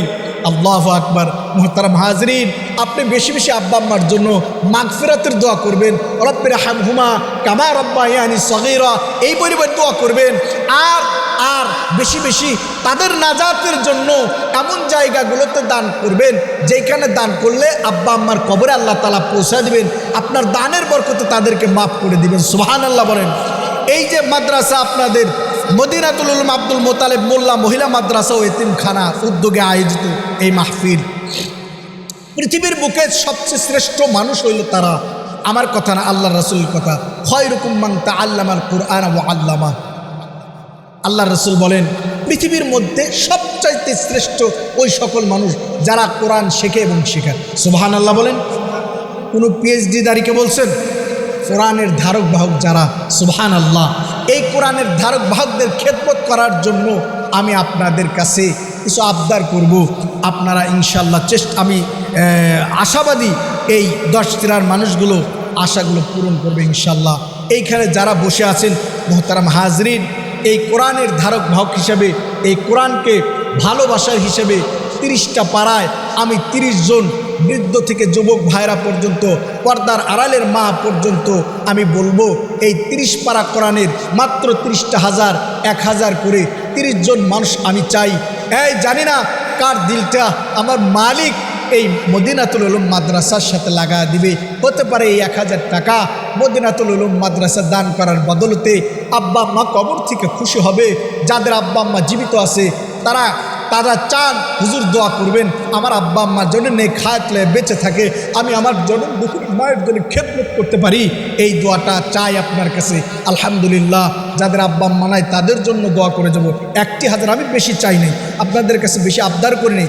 30 জন ভাই, 30 জন নওজোয়ান নেক মায়ের নেক সন্তান বুকটাকে টান টান করে বলেন 1000, আমি 5000 চাইনি, হতে পারে বড় অনেকে আছে তারা দিবে ইনশাল্লাহ, ঘোষণা দিবে। আমি চাই নাই, তবু অনেক যুবক ভাই আছে চাই নাই হুজুর, তবু আজকে 10,000 টাকা 5,000 টাকা দিব। আলহামদুলিল্লাহ, দিলটা ভইরা এই জান্নাতে বাগানে বসে দোয়া করে যাব। আসেননি ভাই? 1000 করে আসেন, যুবক ভাইরা একটু বুকটা টান করে দিয়ে নারায়ে তাকবীর। ভাইয়ের নাম কি? বাবুল শিকদার। এই আগে ওটা চালাও কেন? কারো বাবুল শিকদার ভাই, আমার ভাই মা বাবার ওয়াজ শুনছে, আমি দেখেছি চোখের পানি ফেলে ফেলে কেঁদেছে। আল্লাহ বাবুল শিকদার ভাইয়ের এই দানকে কবুল করে নিয়ে, মা বাবা জীবিত আছে নাই? আহারে আল্লাহ এই 1000 টাকা দানের ওসিলা করে আজকে তুমি তার আব্বা আম্মার জিন্দেগির গুনাহ মাফ করে দিয়ে কবরটারে জান্নাতবাসী করে দাও। সকলে বলে আমিন। আল্লাহ বাবুল শিকদার ভাইয়ের কামাই রুজিতে বরকত দাও। হায়াতের জিন্দেগিতে অভাবের মুখ তুমি দেখাও না রে মালিক। আল্লাহ বালা মুসিবত থেকে হেফাজত করিও, মক্কা মদিনার মুসাফির হিসাবে থেকে কবুল করে। সকলে বলে আমিন। জি আলহামদুলিল্লাহ, একজন হয়ে গেছে। এই যে আমার এক বাজান, কি নাম? আসতে ভাই, কি নাম? 2000 আব্দুল মালিক 2000। নারায়ে তাকবীর। ওই দেখেন আমি 1000 চাইছি, আমার চাচাজি আব্বা আম্মা নাই, আব্বা আম্মার জন্য দোয়া চাইতেছেন 2000 দিয়া নবীর মাদ্রাসায়। আরে ভাই আপনি এখানে দান করতেছেন, কানেক্ট হয়ে যাইতেছে রাসূলুল্লাহর সাথে। সুবহানাল্লাহ সুবহানাল্লাহ, নবী খুশি হচ্ছেন। 2000 টাকা আব্দুল মালিক লেখা রাখবেন। আল্লাহ পাক আমার এই চাচার আব্বা আম্মাকে মাফ করে দিয়ে জান্নাতের বিছানাটা তাদের কবরে বিছায় দিক। সকলে বলে আমিন। টাকার জিন্দেগির গুনাহগুলো আল্লাহ মাফ করে দিয়ে ঈমান নামক মহাদৌলত দিয়ে পুরাপুরি জান্নাতবাসী করে যেন আল্লাহ পাক নেন। সকলে বলে আমিন। 2000 টাকা আব্দুল মালিক সাহেব। জি এই যুবক ভাইরা বুকটা টান টান করে দাঁড়া যান না। হুজুর জীবনে বহু টাকা খরচ করছি, মাত্র 1000 টাকা নবীর মাদ্রাসায় তো চাইছেন। আল্লাহু আকবার। কি নাম? ইউসুফ। আল্লাহু আকবার। নবী ইউসুফের সাথে নামটা মিলে গেছে। মালিক রে ইউসুফ বইলে যখন তুমি ডাক দিবা, আল্লাহ তোমার এই গোলামটারে ইউসুফ নবীর সাথে হাসর নাসর করাইয়া বিনা হিসেবে জান্নাতের ব্যবস্থা করে দেয়। সকলে বলে আমিন। এবং ভাইয়ের আহাল পরিবারের ভিতরে আল্লাহ সুখ শান্তি দিয়ে আল্লাহ তাআলা ভরপুর করুক। সকলে বলে আমিন। ও ভাই জান্নাতে বাগানে বসে আমিন আমিন বলতেছেন, আল্লাহ পাক অবশ্যই এই দোয়াগুলো ফেরত দিবেন না, কবুল করবেন। আল্লাহু আকবার। আসেন না ভাই, আরও কয়েকজন, মাত্র 3 জন হয়েছে। 30 জন ভাই এবং মা বোনদের কাছে লোক পাঠান। হতে পারে আমার কোনো মা এই বয়ান শুই না 1000 টাকা নবীর মাদ্রাসায় দেবে। বলেন না ভাই, 1000 কোটি টাকা। আমি বেশি চাই নাই, 5000 10,000 আপনাদের কাছে আবদার করি নাই। 10 সিরার যুবক ভাইরা, 10 সিরার বৃদ্ধ বাবাজিরা এবং পর্দার আড়ালের মা বোনেরা, আমি জানি আমাকে মাহরুম করবেন না ইনশাল্লাহ। আমি 30 জন মানুষ, এতগুলো মানুষের মাঝ থেকে মাত্র 30 জন মানুষ আমি চাইছি। 3 জন হয়ে গেছে, 7-8 জন আর। জি 1000 টাকা ভাই আজকের মাহফিলেই দিতে হবে এরকম না, আপনার দরকার হয় কয়েকদিন পরে দেন। 1000 কোটি টাকা। জি কি নাম? আয়ুব শিকদার। আল্লাহু আকবার। নারায়ে তাকবীর। আমার আয়ুব আলী কাকা, ওনার নামটাও নবীর সাথে মিলে গেছে। আয়ুব নবী একজন আছেন না ভাই? মালিক রে এই যে জান্নাতি বাগানে বৈশা তোমার গোলামগুলো কিভাবে দান করতেছে। আল্লাহ আয় আল্লাহ, তোমার এক গোলামের নাম আয়ুব। মালিক রে তোমার এক নবীর নাম আয়ুব। আল্লাহ হাসরের ময়দানে আয়ুব নবীর সাথে তার হাসর নাসর করা বিনা হিসেবে জান্নাতের ব্যবস্থা করে দিও। সকলে বলে আমিন। দুনিয়ার জমিনের সমস্ত বালা মুসিবত থেকে হেফাজত করে আল্লাহ 1000 টাকা নবীর মাদ্রাসায় তোমার নবীরে খুশি করার লেগে দান করতেছে। মালিক ও মালিক, এই 1000 টাকার বদলতে লক্ষ লক্ষ টাকার মালিক তুমি বানায় দিও। সকলে বলে আমিন। দিয়া দন বোঝে মন কায়রা নীতি কতক্ষণ, যেটা বলেন এই সম্পদ, এই দেহ, এই যে যা কিছু দেখেন কামাই, এগুলো কে দেন? জোরে বলেন কে দেন? আল্লাহর পথের আল্লাহর সৈনিকেরা। বলেন না 1000 কোটি টাকা। জি কি নাম ভাই? শামীম ভাই। আমি দেখেছি, আমি তো বয়ান করছি ভাই, আপনাদের প্রত্যেকের চেহারার দিকে তাকায় দেখছি। আলহামদুলিল্লাহ আজকের আলোচনা শুনে বহু যুবক, বহু বৃদ্ধ বাজানেরা চোখ দিয়ে জর্জর করে পানি ফেলেছে। মালিক রে 1 ফোঁটা পানির মূল্য তো আছে হাসরের মাঠে। এই 1 ফোঁটা পানি নাজাতের ব্যবস্থা হয়ে যাবে। সকলে বলে আলহামদুলিল্লাহ। এই বলছে শামীম ভাই 1000 টাকা। আল্লাহ পাক আমার ভাইয়ের দানকে কবুল করুন। মা বাবা বেঁচে আছে ভাই, আল্লাহু আকবার, জান্নাতটা জীবিত আছে। হ্যাঁ আল্লাহ পাক শামীম ভাইয়ের দানকে কবুল করুক, মা বাবার হায়াত বাড়ায় দিক। কি ভাই? মকবুল ভাই 1000 টাকা। আরে আতা ভাই মকবুল ভাই। আল্লাহু আকবার। এই যে আমার ভাইরা, নেক মায়ের নেক সন্তানগুলা, আল্লাহর সৈনিকেরা, রসুলের সৈনিকেরা কিভাবে দান করতেছে। আল্লাহু আকবার। মালিক রে এদের দানগুলা কবুল করে নিয়ে জিন্দগির গুনাহ মাফ করে দাও। হায়াতের জিন্দগিতে স্বাচ্ছন্দ্যময় জিন্দগি আল্লাহ তুমি দান করো এবং মায়েদের মাহশারে কোটি কোটি মানুষের সামনে বেজ্জতি করিও না রে মালিক। আল্লাহ হাসতে হাসতে তোমার এই গোলামদেরকে তুমি বিনা হিসেবে জান্নাতের ব্যবস্থা করে দিও। সকলে বলে আমিন। জি ভাই আর নাই? যুবক ভাইরা বলেন না, বলেন বলেন বলেন, 1,000 টাকা, বেশি চাই নাই। এই 10 চিরার মানুষ ভাইরা, আপনারা কি আমাকে বেজ্জতি করেন না? আমি মুসাফির দোয়া করব, প্রাণটা খুলে দোয়া করে যাব, যেন আল্লাহ তাআলা আপনাদেরকে 1000-এর বদলতে লক্ষ টাকার মালিক আল্লাহ বানায় দেয়। দোয়া কবুল হয়ে যায়। রাতের আধার, সব দরজা বন্ধ, একজনের দরজা ঠিকই খোলা। বলেন সে কার? নাম কে? জোরে বলেন। মালিকের দরজা খুলে আছে। জি, 1 বস্তা চাল। কি নাম ভাই? অসীম শেখ। তার মানে 2000 টাকা। 2000 টাকা লেখো, চাউল আর টাকা একই। কি বললেন? অসীম। নারায়ে তাকবীর। আল্লাহ, অসীম ভাই নামটা যেরকম অসীম, আল্লাহ দিলটাও তার অসীম। মালিক রে, এই নাম আল্লাহ, এই কাজ, দিনের পথের সৈনিক, তোমার সৈনিক, তোমার রসুলের সৈনিক, মদিনাতে 2000 টাকা আল্লাহ পাক ভাইয়ের দানকে কবুল করুন। সকলে বলে আমিন। হায়াতের জিন্দগিতে যেন কোনো বালা মুসিবতে আল্লাহ না ফেরান। মালিক, তুমি কোনো বালা মুসিবতে ফেলিও না আল্লাহ। তোমার এই গোলামকে হাসতে হাসতে কালেমা নসিব করায় মরণ দিও, আর হাসতে হাসতে জান্নাতটাও নসিব করা দিও। সকলে বলে আমিন। জি, কি নাম? রমজান ভাই। ইকরামুল ইসলাম। সুবহানাল্লাহ। নামের ভিতরে কাজের একটা মিল আছে। ইকরাম মানে মানুষের কি করা? ইকরাম করা, মানুষের খেদমত করা, মানুষকে সম্মান করা। কত সুন্দর নাম, ইকরামুল ইসলাম। এই লেখো, নাম লেখো। আলহামদুলিল্লাহ। আল্লাহর গোলাম, আল্লাহর সৈনিকদেরকে, নবীর প্রেমিকদেরকে, নবীর মেহমানদেরকে খাবারের জন্য 1 বস্তা চাউল, তার মানে প্রায় 2000 টাকা, 1500 টাকা। জোরে বলেন ঠিক কিনা?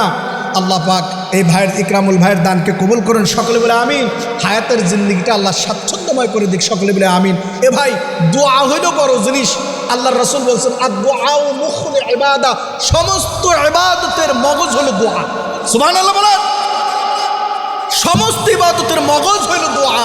সেই দোয়া, এতগুলো মানুষ আমিন আমিন বলতেছে এক ভাইয়ের জন্য, আল্লাহ পাক কি ফিরায় দিবেন ভাই? বলেন না ভাই। আমরা কি এখন গুনাহ করতেছি? আমরা কি গুনাহরত অবস্থা আছি? এখন নেকর অবস্থায় আছি। এই সময় দোয়া কবুল হয়। মালিক অবশ্যই আমাদের ডাকতো। আল্লাহ পাক, ইন্নাল্লাহা আলিমুম বিদাতিস সুদূর, দিলের খবর একমাত্র আল্লাহই জানে। সুবহানাল্লাহ। আল্লাহ, দিল দিয়ে দোয়া করতেছি, যে সকল ভাইরা দান করতেছে, মালিক রে, এই সকল ভাইদের হায়াতের জিন্দগি তুমি স্বাচ্ছন্দ্যময় করে দাও, আখিরাতের জিন্দগিটাও তুমি স্বাচ্ছন্দ্যময় করে দিও। সকলে বলে আমিন। দেন না ভাই, 1000 টাকায় তো নবীর মাদ্রাসায় দান করলে ধন বাড়ে। জি ভাই, এই নবীর মাদ্রাসার খেদমত, এই নবীর প্রেমিকদের খেদমত একজন কাফেরও করছে, যেই কাফেরকে আল্লাহর রাসূল স্বয়ং মৃত্যুর সময় নিজে তার চোখের সামনে ভেসে এসে কালেমা পড়ায়া মুসলমান বানায় দুনিয়া থেকে বিদায় হয়ে গেছে। সুবহানাল্লাহ। দারুল উলুম দেওবন্দের একটা ওয়াকিয়া মনে পড়লো, আপনারা দিবেন আর আমি এই চমৎকার ঘটনা শোনাবো। শুনবেন? শুনবেন? জি ভাই, দান করতে হবে কিন্তু। দারুল উলুম দেওবন্দ মাদ্রাসার এশিয়া মহাদেশের ভিতরে সারা বিশ্বের মধ্যে 1 নম্বর মাদ্রাসা দারুল উলুম দেওবন্দ, যেটা ভারতে অবস্থিত আছে। এই দারুল উলুম দেওবন্দের পাশে এক মুশরিকের দোকান ছিল, কাফের দোকান ছিল। কিন্তু কাফের হইলে কি হবে? সোহবতে সালেহ তোরা সালেহ কুনাত, সোহবতে তালেহ তোরা তালেহ কুনাত। ভালো মানুষের সাথে সঙ্গ নাও, তুমি ভালো হইবা। খারাপ লোকের সাথে সঙ্গ নিলে খারাপ হইবা। বিড়িখোরের সাথে সঙ্গ নইলে বিড়িখোর হইবা। মদখোরের সাথে সঙ্গ লইলে মদখোর হইবা। জিনাখোরের সাথে সঙ্গ লইলে জিনাখোর হইবা। আল্লাহওয়ালাদের সাথে সঙ্গ লইলে আল্লাহওয়ালা হইয়া কবরে যাইবা। সকলেই বলেন ঠিক কিনা? তো এই মুশরিক, কি নাম? মুজাফফর। আল্লাহ আকবার। মুজাফফর ভাই দেখছেন ঘটনার মাঝে দান করতেছে, আপনারা কিন্তু দান করবেন। চমৎকার ওয়াকিয়া। এই কাফের দোকান ছিল দারুল উলুম দেওবন্দের পাশে। তে আল্লাহর গোলাম কি করতো? দারুল উলুম দেওবন্দের সবাই তো ধনী না, মাদ্রাসায় অধিকাংশ গরিব, অসহায়, মিসকিন, তারাই লেখাপড়া করে। জোরে বলেন ঠিক কিনা? আল্লাহ পাক দিনকে টিকে রাখছেন গরিবদের মাধ্যমে, ধনীদের জন্য নয়। এজন্য তো সরকারের দো আলম নবী বলছেন যে গরিবরা ধনীদের চাইতে 500 বছর আগে আল্লাহর জান্নাতের মেহমান হয়ে যাবে। সুবহানাল্লাহ বলেন। খুশির সংবাদ নবী শোনাইছেন। এজন্য গরিব হওয়ার কারণে দুশ্চিন্তা হয়েন না, আল্লাহর উপরে অভিযোগ তুইলেন না, আল্লাহ পাক ব্যবস্থা করে রাখছেন। তো এই লোকটা, এই অসহায় দরিদ্র ছাত্রগুলা যখন তার কাছে খাতা কলম এইগুলোর লাগে আসতো, দিত, খুশি মনে দিত। এবং যদি টাকার কথা বলতো তো ছাত্ররা বলতো, দাদা মা নাই বাবা নাই, এখন তো টাকা দিতে পারবো না, পরবর্তীতে এক সময় আপনাকে টাকা দেব। উনি কোনোদিন টাকা চাইতো না, উনি মনে মনে আরও খুশি থাকতো, যাক এই মাদ্রাসার হুজুরদের খেদমত করতে পারলাম। কাফের কিন্তু তার চেঞ্জ হওয়ার কারণ কি? এই মনটা চেঞ্জ হওয়ার কারণ হইল আল্লাহওয়ালাদের পাশেই তার দোকান, চলাফেরা, কথাবার্তা। কিতাবের ভিতরে আসছে কাফের একদিন ইন্তেকাল করছে। ইন্তেকাল করার পর ওই দারুল উলুম দেওবন্দের সবচেয়ে বড় বুজুর্গ স্বপ্নের ভিতরে দেখে যে কাফের লোকটাও জান্নাতের মধ্যে আছে, আল্লাহর জান্নাতের নিয়ামতের মধ্যে আছে।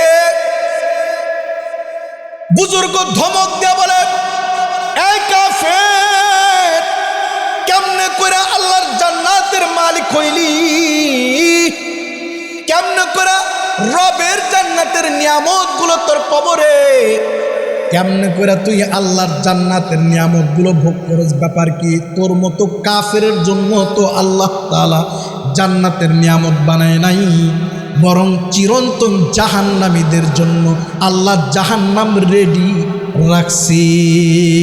জান্নাতের নিয়ামত কেমনে পাইলে? কেমনে?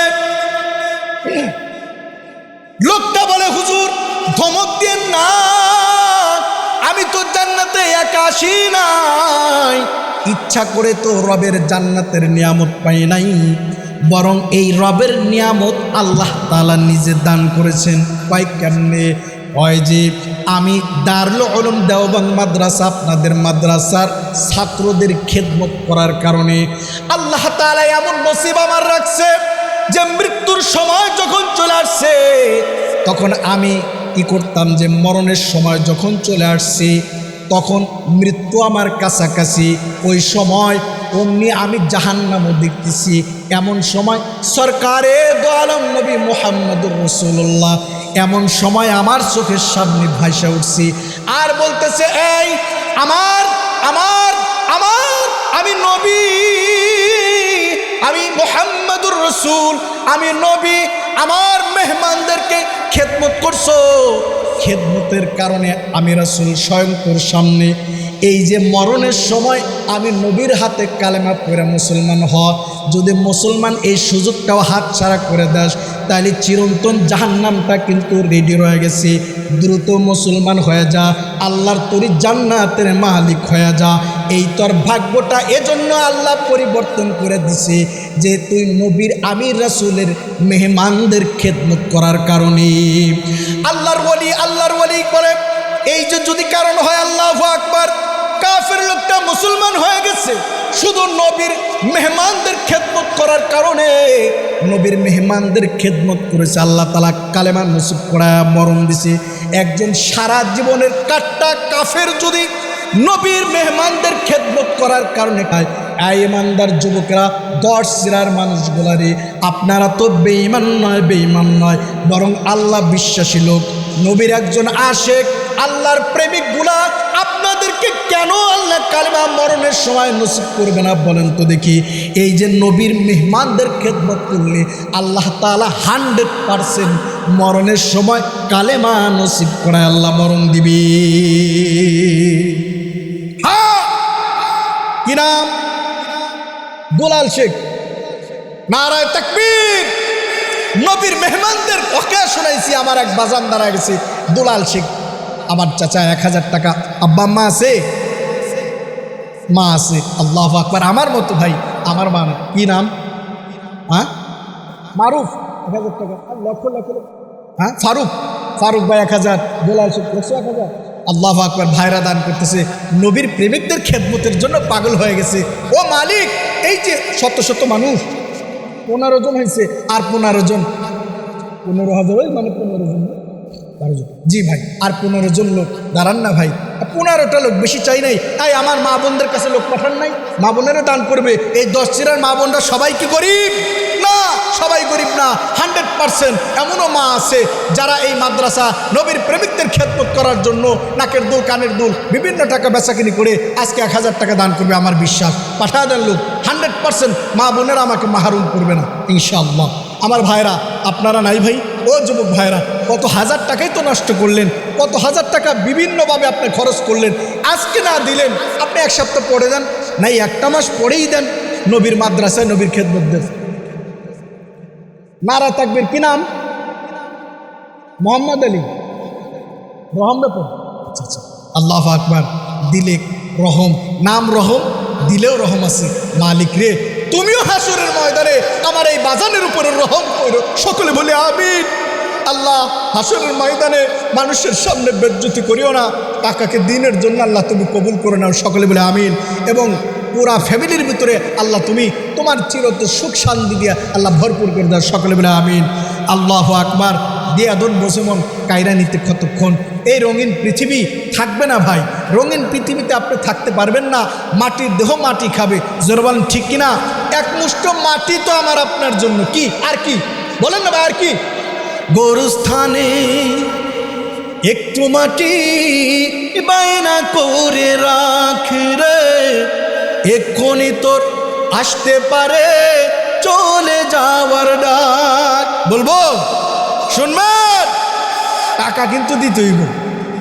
হ্যাঁ, 30 জন মিস না করে যাইতেছি না, আপনাদেরকেও যাইতে দেবো না।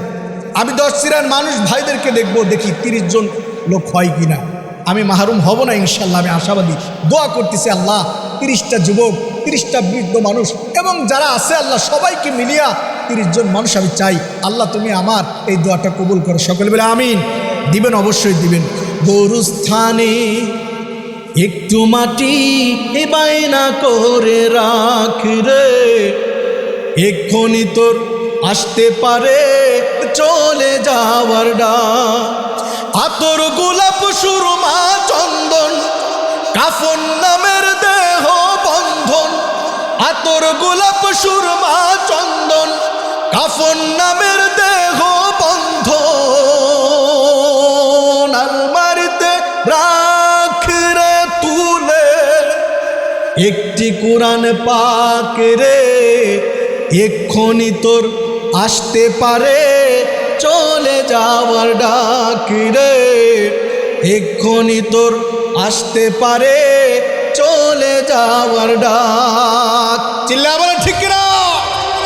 এখন যদি ডাক পড়ে যায়, কি নাম?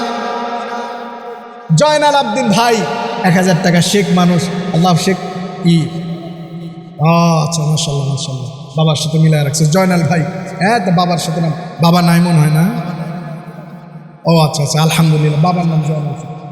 1000 টাকা। এই যে যুবক, বাবার জন্য 1000 টাকা। দেখছেন, আব্বা আম্মার নেক সন্তানগুলো মা বাবার হায়াতের জন্য দোয়া করে। আল্লাহ এই ভাইয়ের আব্বা আম্মার জিন্দেগির গুনাহ মাফ করে দাও। হাসরের ময়দানে মালিক রে, এই কলিজার টুকরো সন্তানের সামনে আব্বা আম্মাকে বেজ্জত করিও। আল্লাহ জনম দুঃখিনী মা বাবা খুব কষ্ট করে দুনিয়াতে সন্তানকে লালন পালন করে, খায়া না খায়া লালন পালন করে। হাসরের ময়দানে যদি সন্তানের সামনে আব্বা আম্মাকে কষ্ট দাও, সন্তান তো ঠিক থাকতে পারবে না। মালিক এই যে দানের বরকতে তাদের আব্বা আম্মাকেও মাফ করে দিও। সকলে বলে আমিন। জি ভাই, আর কয়েকটা যুবক, আর কয়েকটা ভাই, চাচা, বাজানেরা নাই বাজান, 1000 টাকাই তো বেশি চাই নাই। বাজারে গেলে 1000 টাকা কিছুই না। মাছ 300, 400, 500 টাকা কেজি। জোরে বলেন ঠিক কিনা? এমনও মাছ আছে 1200 টাকা কেজি, এমনও মাছ আছে 1400 টাকা কেজি, এমনও মাছ আছে 2000 টাকা কেজি। আছে না নাই?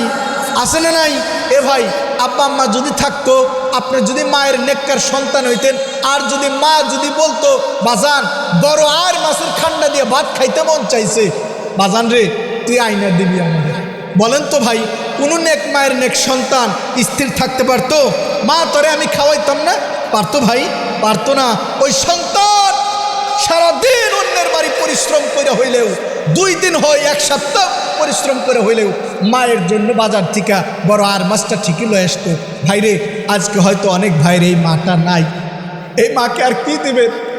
সারাদিন যদি আপনি চিল্লায় চিল্লায় বলেন মা, কবরের পাশে গিয়ে দাঁড়ায় বলেন মা রে, এই যে তোকে আমি 10,000 টাকা দিলাম, এই একটা রঙিন শাড়ি মা তোরে আমি দিলাম, মা লো, দিতে পারবেন ভাই?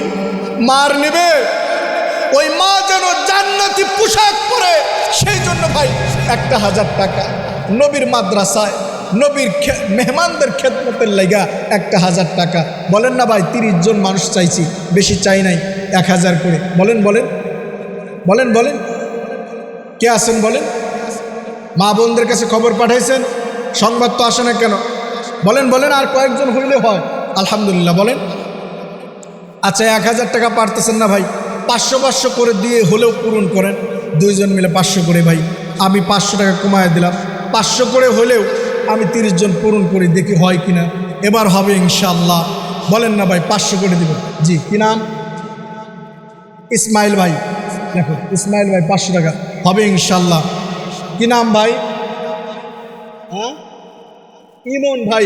এই যাও তো, কাছে কাছে যাও। ইমন ভাই 500 টাকা। এই যে যুবকেরা দাঁড়া গেছে, হয়তো তাদের ইনকামটা একটু কম, দেখছেন, তারপরেও আব্বা আম্মার জন্য কিভাবে দান করতেছে। আল্লাহ এই যুবকদেরকে তুমি দিনের জন্য কবুল করো, সকলে বলে আমিন। আল্লাহ রে, নবীকে স্বপ্নে না দেখায়া এই যুবকদের তুমি মৃত্যু দিও না আল্লাহ। আজকের ময়দানে যারাই দান করলো, মালিক রে তোমার কাছে একটা আবদার বিশেষ করে করে যাই। অনেক আবদারই তো তোমার কাছে জানাবো, কিন্তু বিশেষ একটা আবদার মালিক, মরণের সময় তোমার রসুলকে, প্রিয় নবীকে অন্তত চোখের সামনে ভাসায়া কালেমা পড়তে পড়তে মরণ দিও, সকলে বলে আমিন। জি বলেন না ভাই, 500 করে, বেশি চাইনি, 500 করে বলেন। 500 করে 30 জন পূর্ণ করি। বলেন বলেন ভাই, এখানে আর না করেন না, মাত্র 500 টাকা। হ্যাঁ 500 বলেন বলেন, আসেন না ভাই? কি নাম? মাসুম। মাসুম 500 টাকা লেখেন। আল্লাহ পাক আমার এই চাচাকে একদম দুনিয়ার থেকে মাসুম, যেরকম তার মানে নিষ্পাপ, মালিক রে গুনার থেকে নিষ্পাপ কইরা জান্নাতি মানুষ বানায়া তুমি আল্লাহ কবরে নিয়ে, সকলে বলে আমিন। নবীর প্রেমিকদের, নবীর মেহমানদের খেদমত করতেছে, আল্লাহ খেদমতটাকে কবুল করে নিও, সকলে বলে আমিন। জি বাজানেরা বলেন না 500 করে, মাত্র 500। এই যুবক ভাইরা, এই বাজানেরা নাই, যাদের আব্বা আম্মা নাই, যাদের আব্বা আম্মা আছে, মাত্র 500 করে চাইছে, বেশি চাই নাই। বলেন বলেন 500 বলেন। এই যাও যাও, বলবে নাম বলবে, যাও যাও যাও ভিতরে যাও, অনেক বাজার আছে, নাম বলবে। বলেন 500 করে, বেশি চাই নাই, মাত্র 500 টাকা। জি বলেন বলেন, দোয়া করব। কি নাম? মুজিবুর। 500 না? 500 টাকা মুজিবুর। দেখুন আল্লাহ পাক আমার এই মুজিবুর টাকার দানকে কবুল করুন, সকল বলে আমিন। মা বাবা বেঁচে থাকলে তাদের নেক হায়াত বাড়া দিক, খেদমত করার তৌফিক দিক।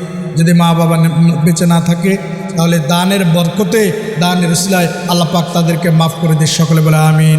মুজিবুর কাকার হায়াতের জিন্দিগি আল্লাহ স্বাচ্ছন্দ্যময় করে দিক, সকলে বলে আমিন। আল্লাহ মরণের আগে হইলেও মক্কা মদিনার মুসাফির বানায় তুমি কবর নিয়ে, সকলে বলে আমিন। জি জি বলেন না ভাই, বলেন বলেন।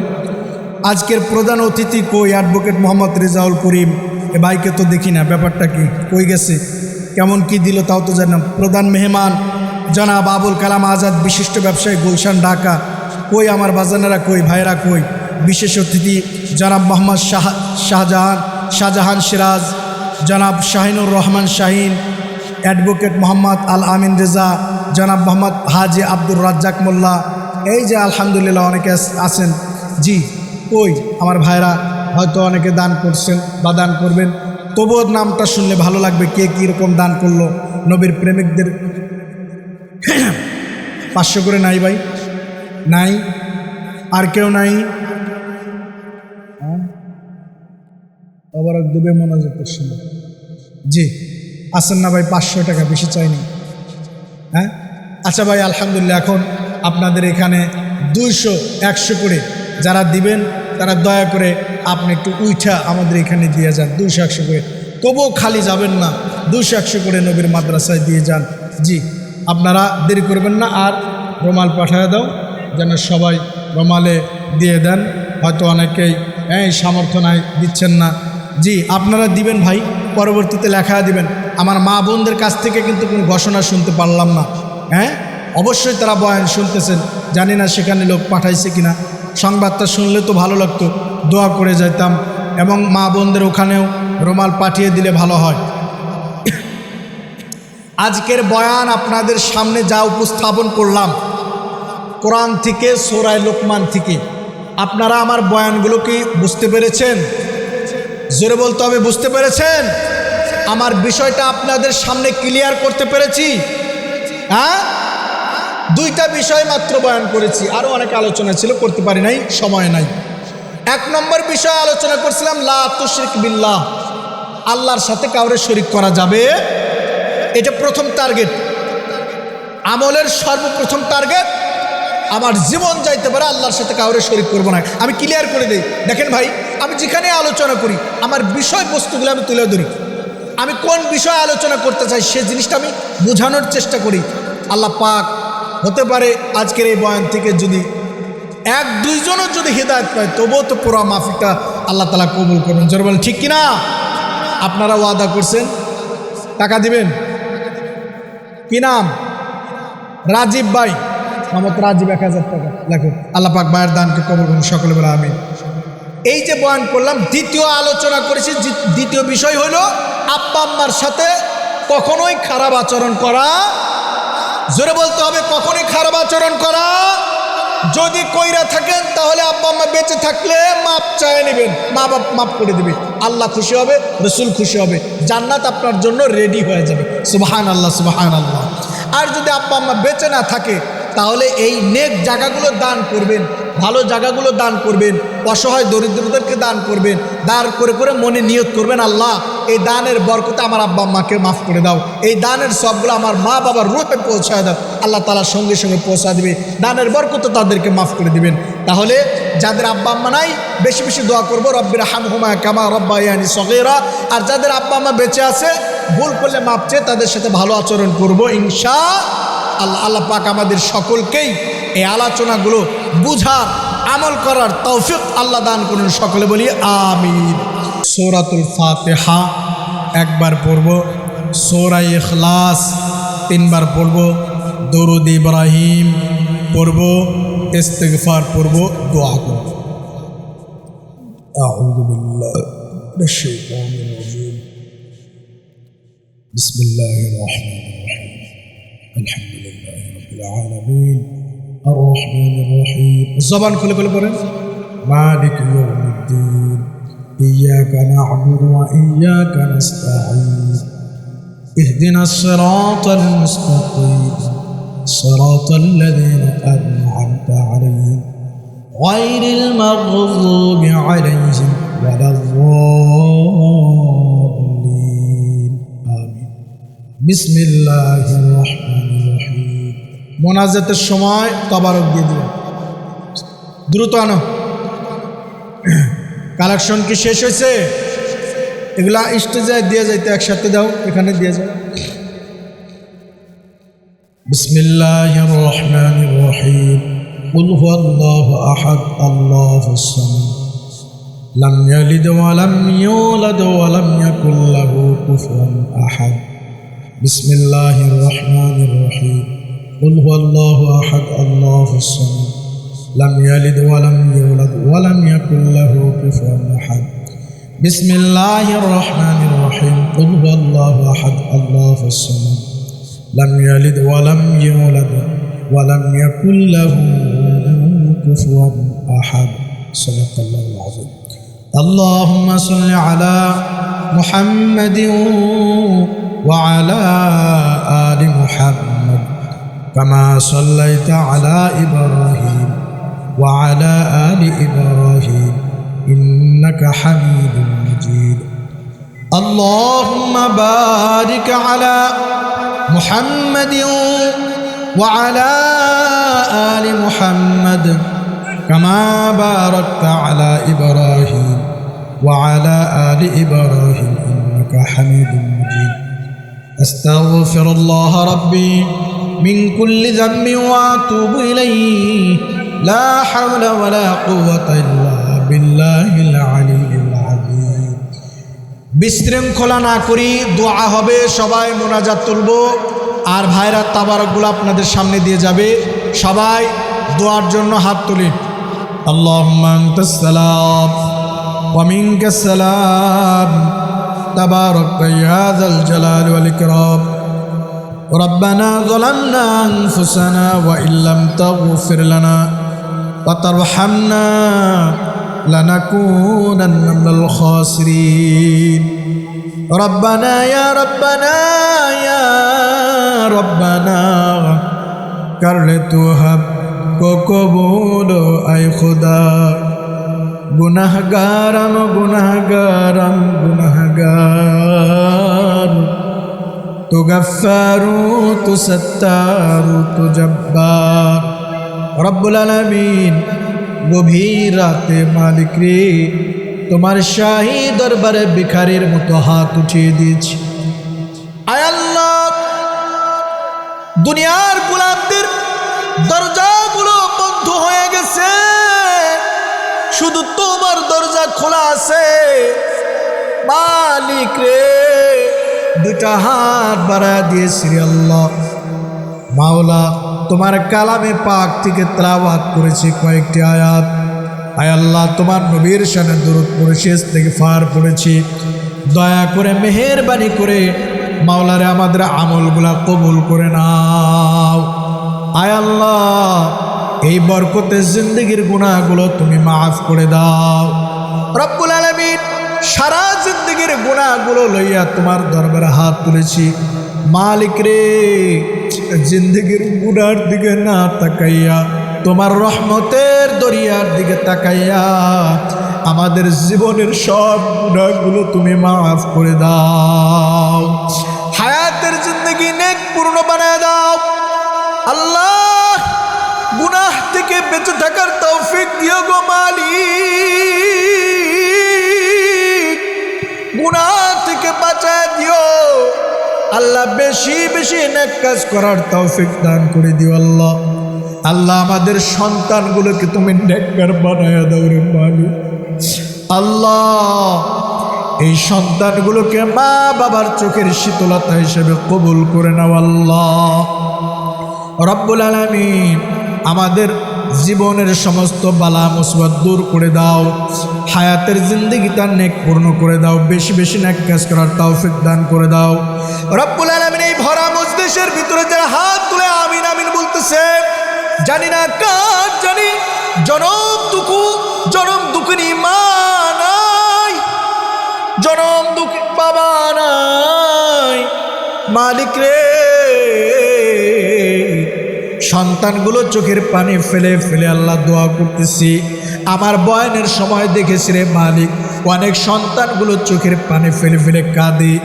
আল্লাহ, এই সন্তানগুলোর মা বাবাকে তুমি মাফ করে দাও আল্লাহ। আজকের ওসিলা জান্নাতি বাগানের বরকতে, কালামের বরকতে তাদেরকে মাফ করে দাও আল্লাহ। তাদের কবরগুলোকে জান্নাতের টুকরা বানায়া দাও আল্লাহ।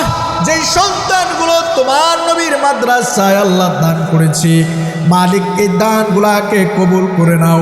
দানের বরকতে তাদের দুনিয়ার জিন্দগিতে স্বাচ্ছন্দ্যময় জিন্দগি দান করো। দুনিয়ার চতুর্মুখী বালা মুসিবত থেকে হেফাজত করিও আল্লাহ।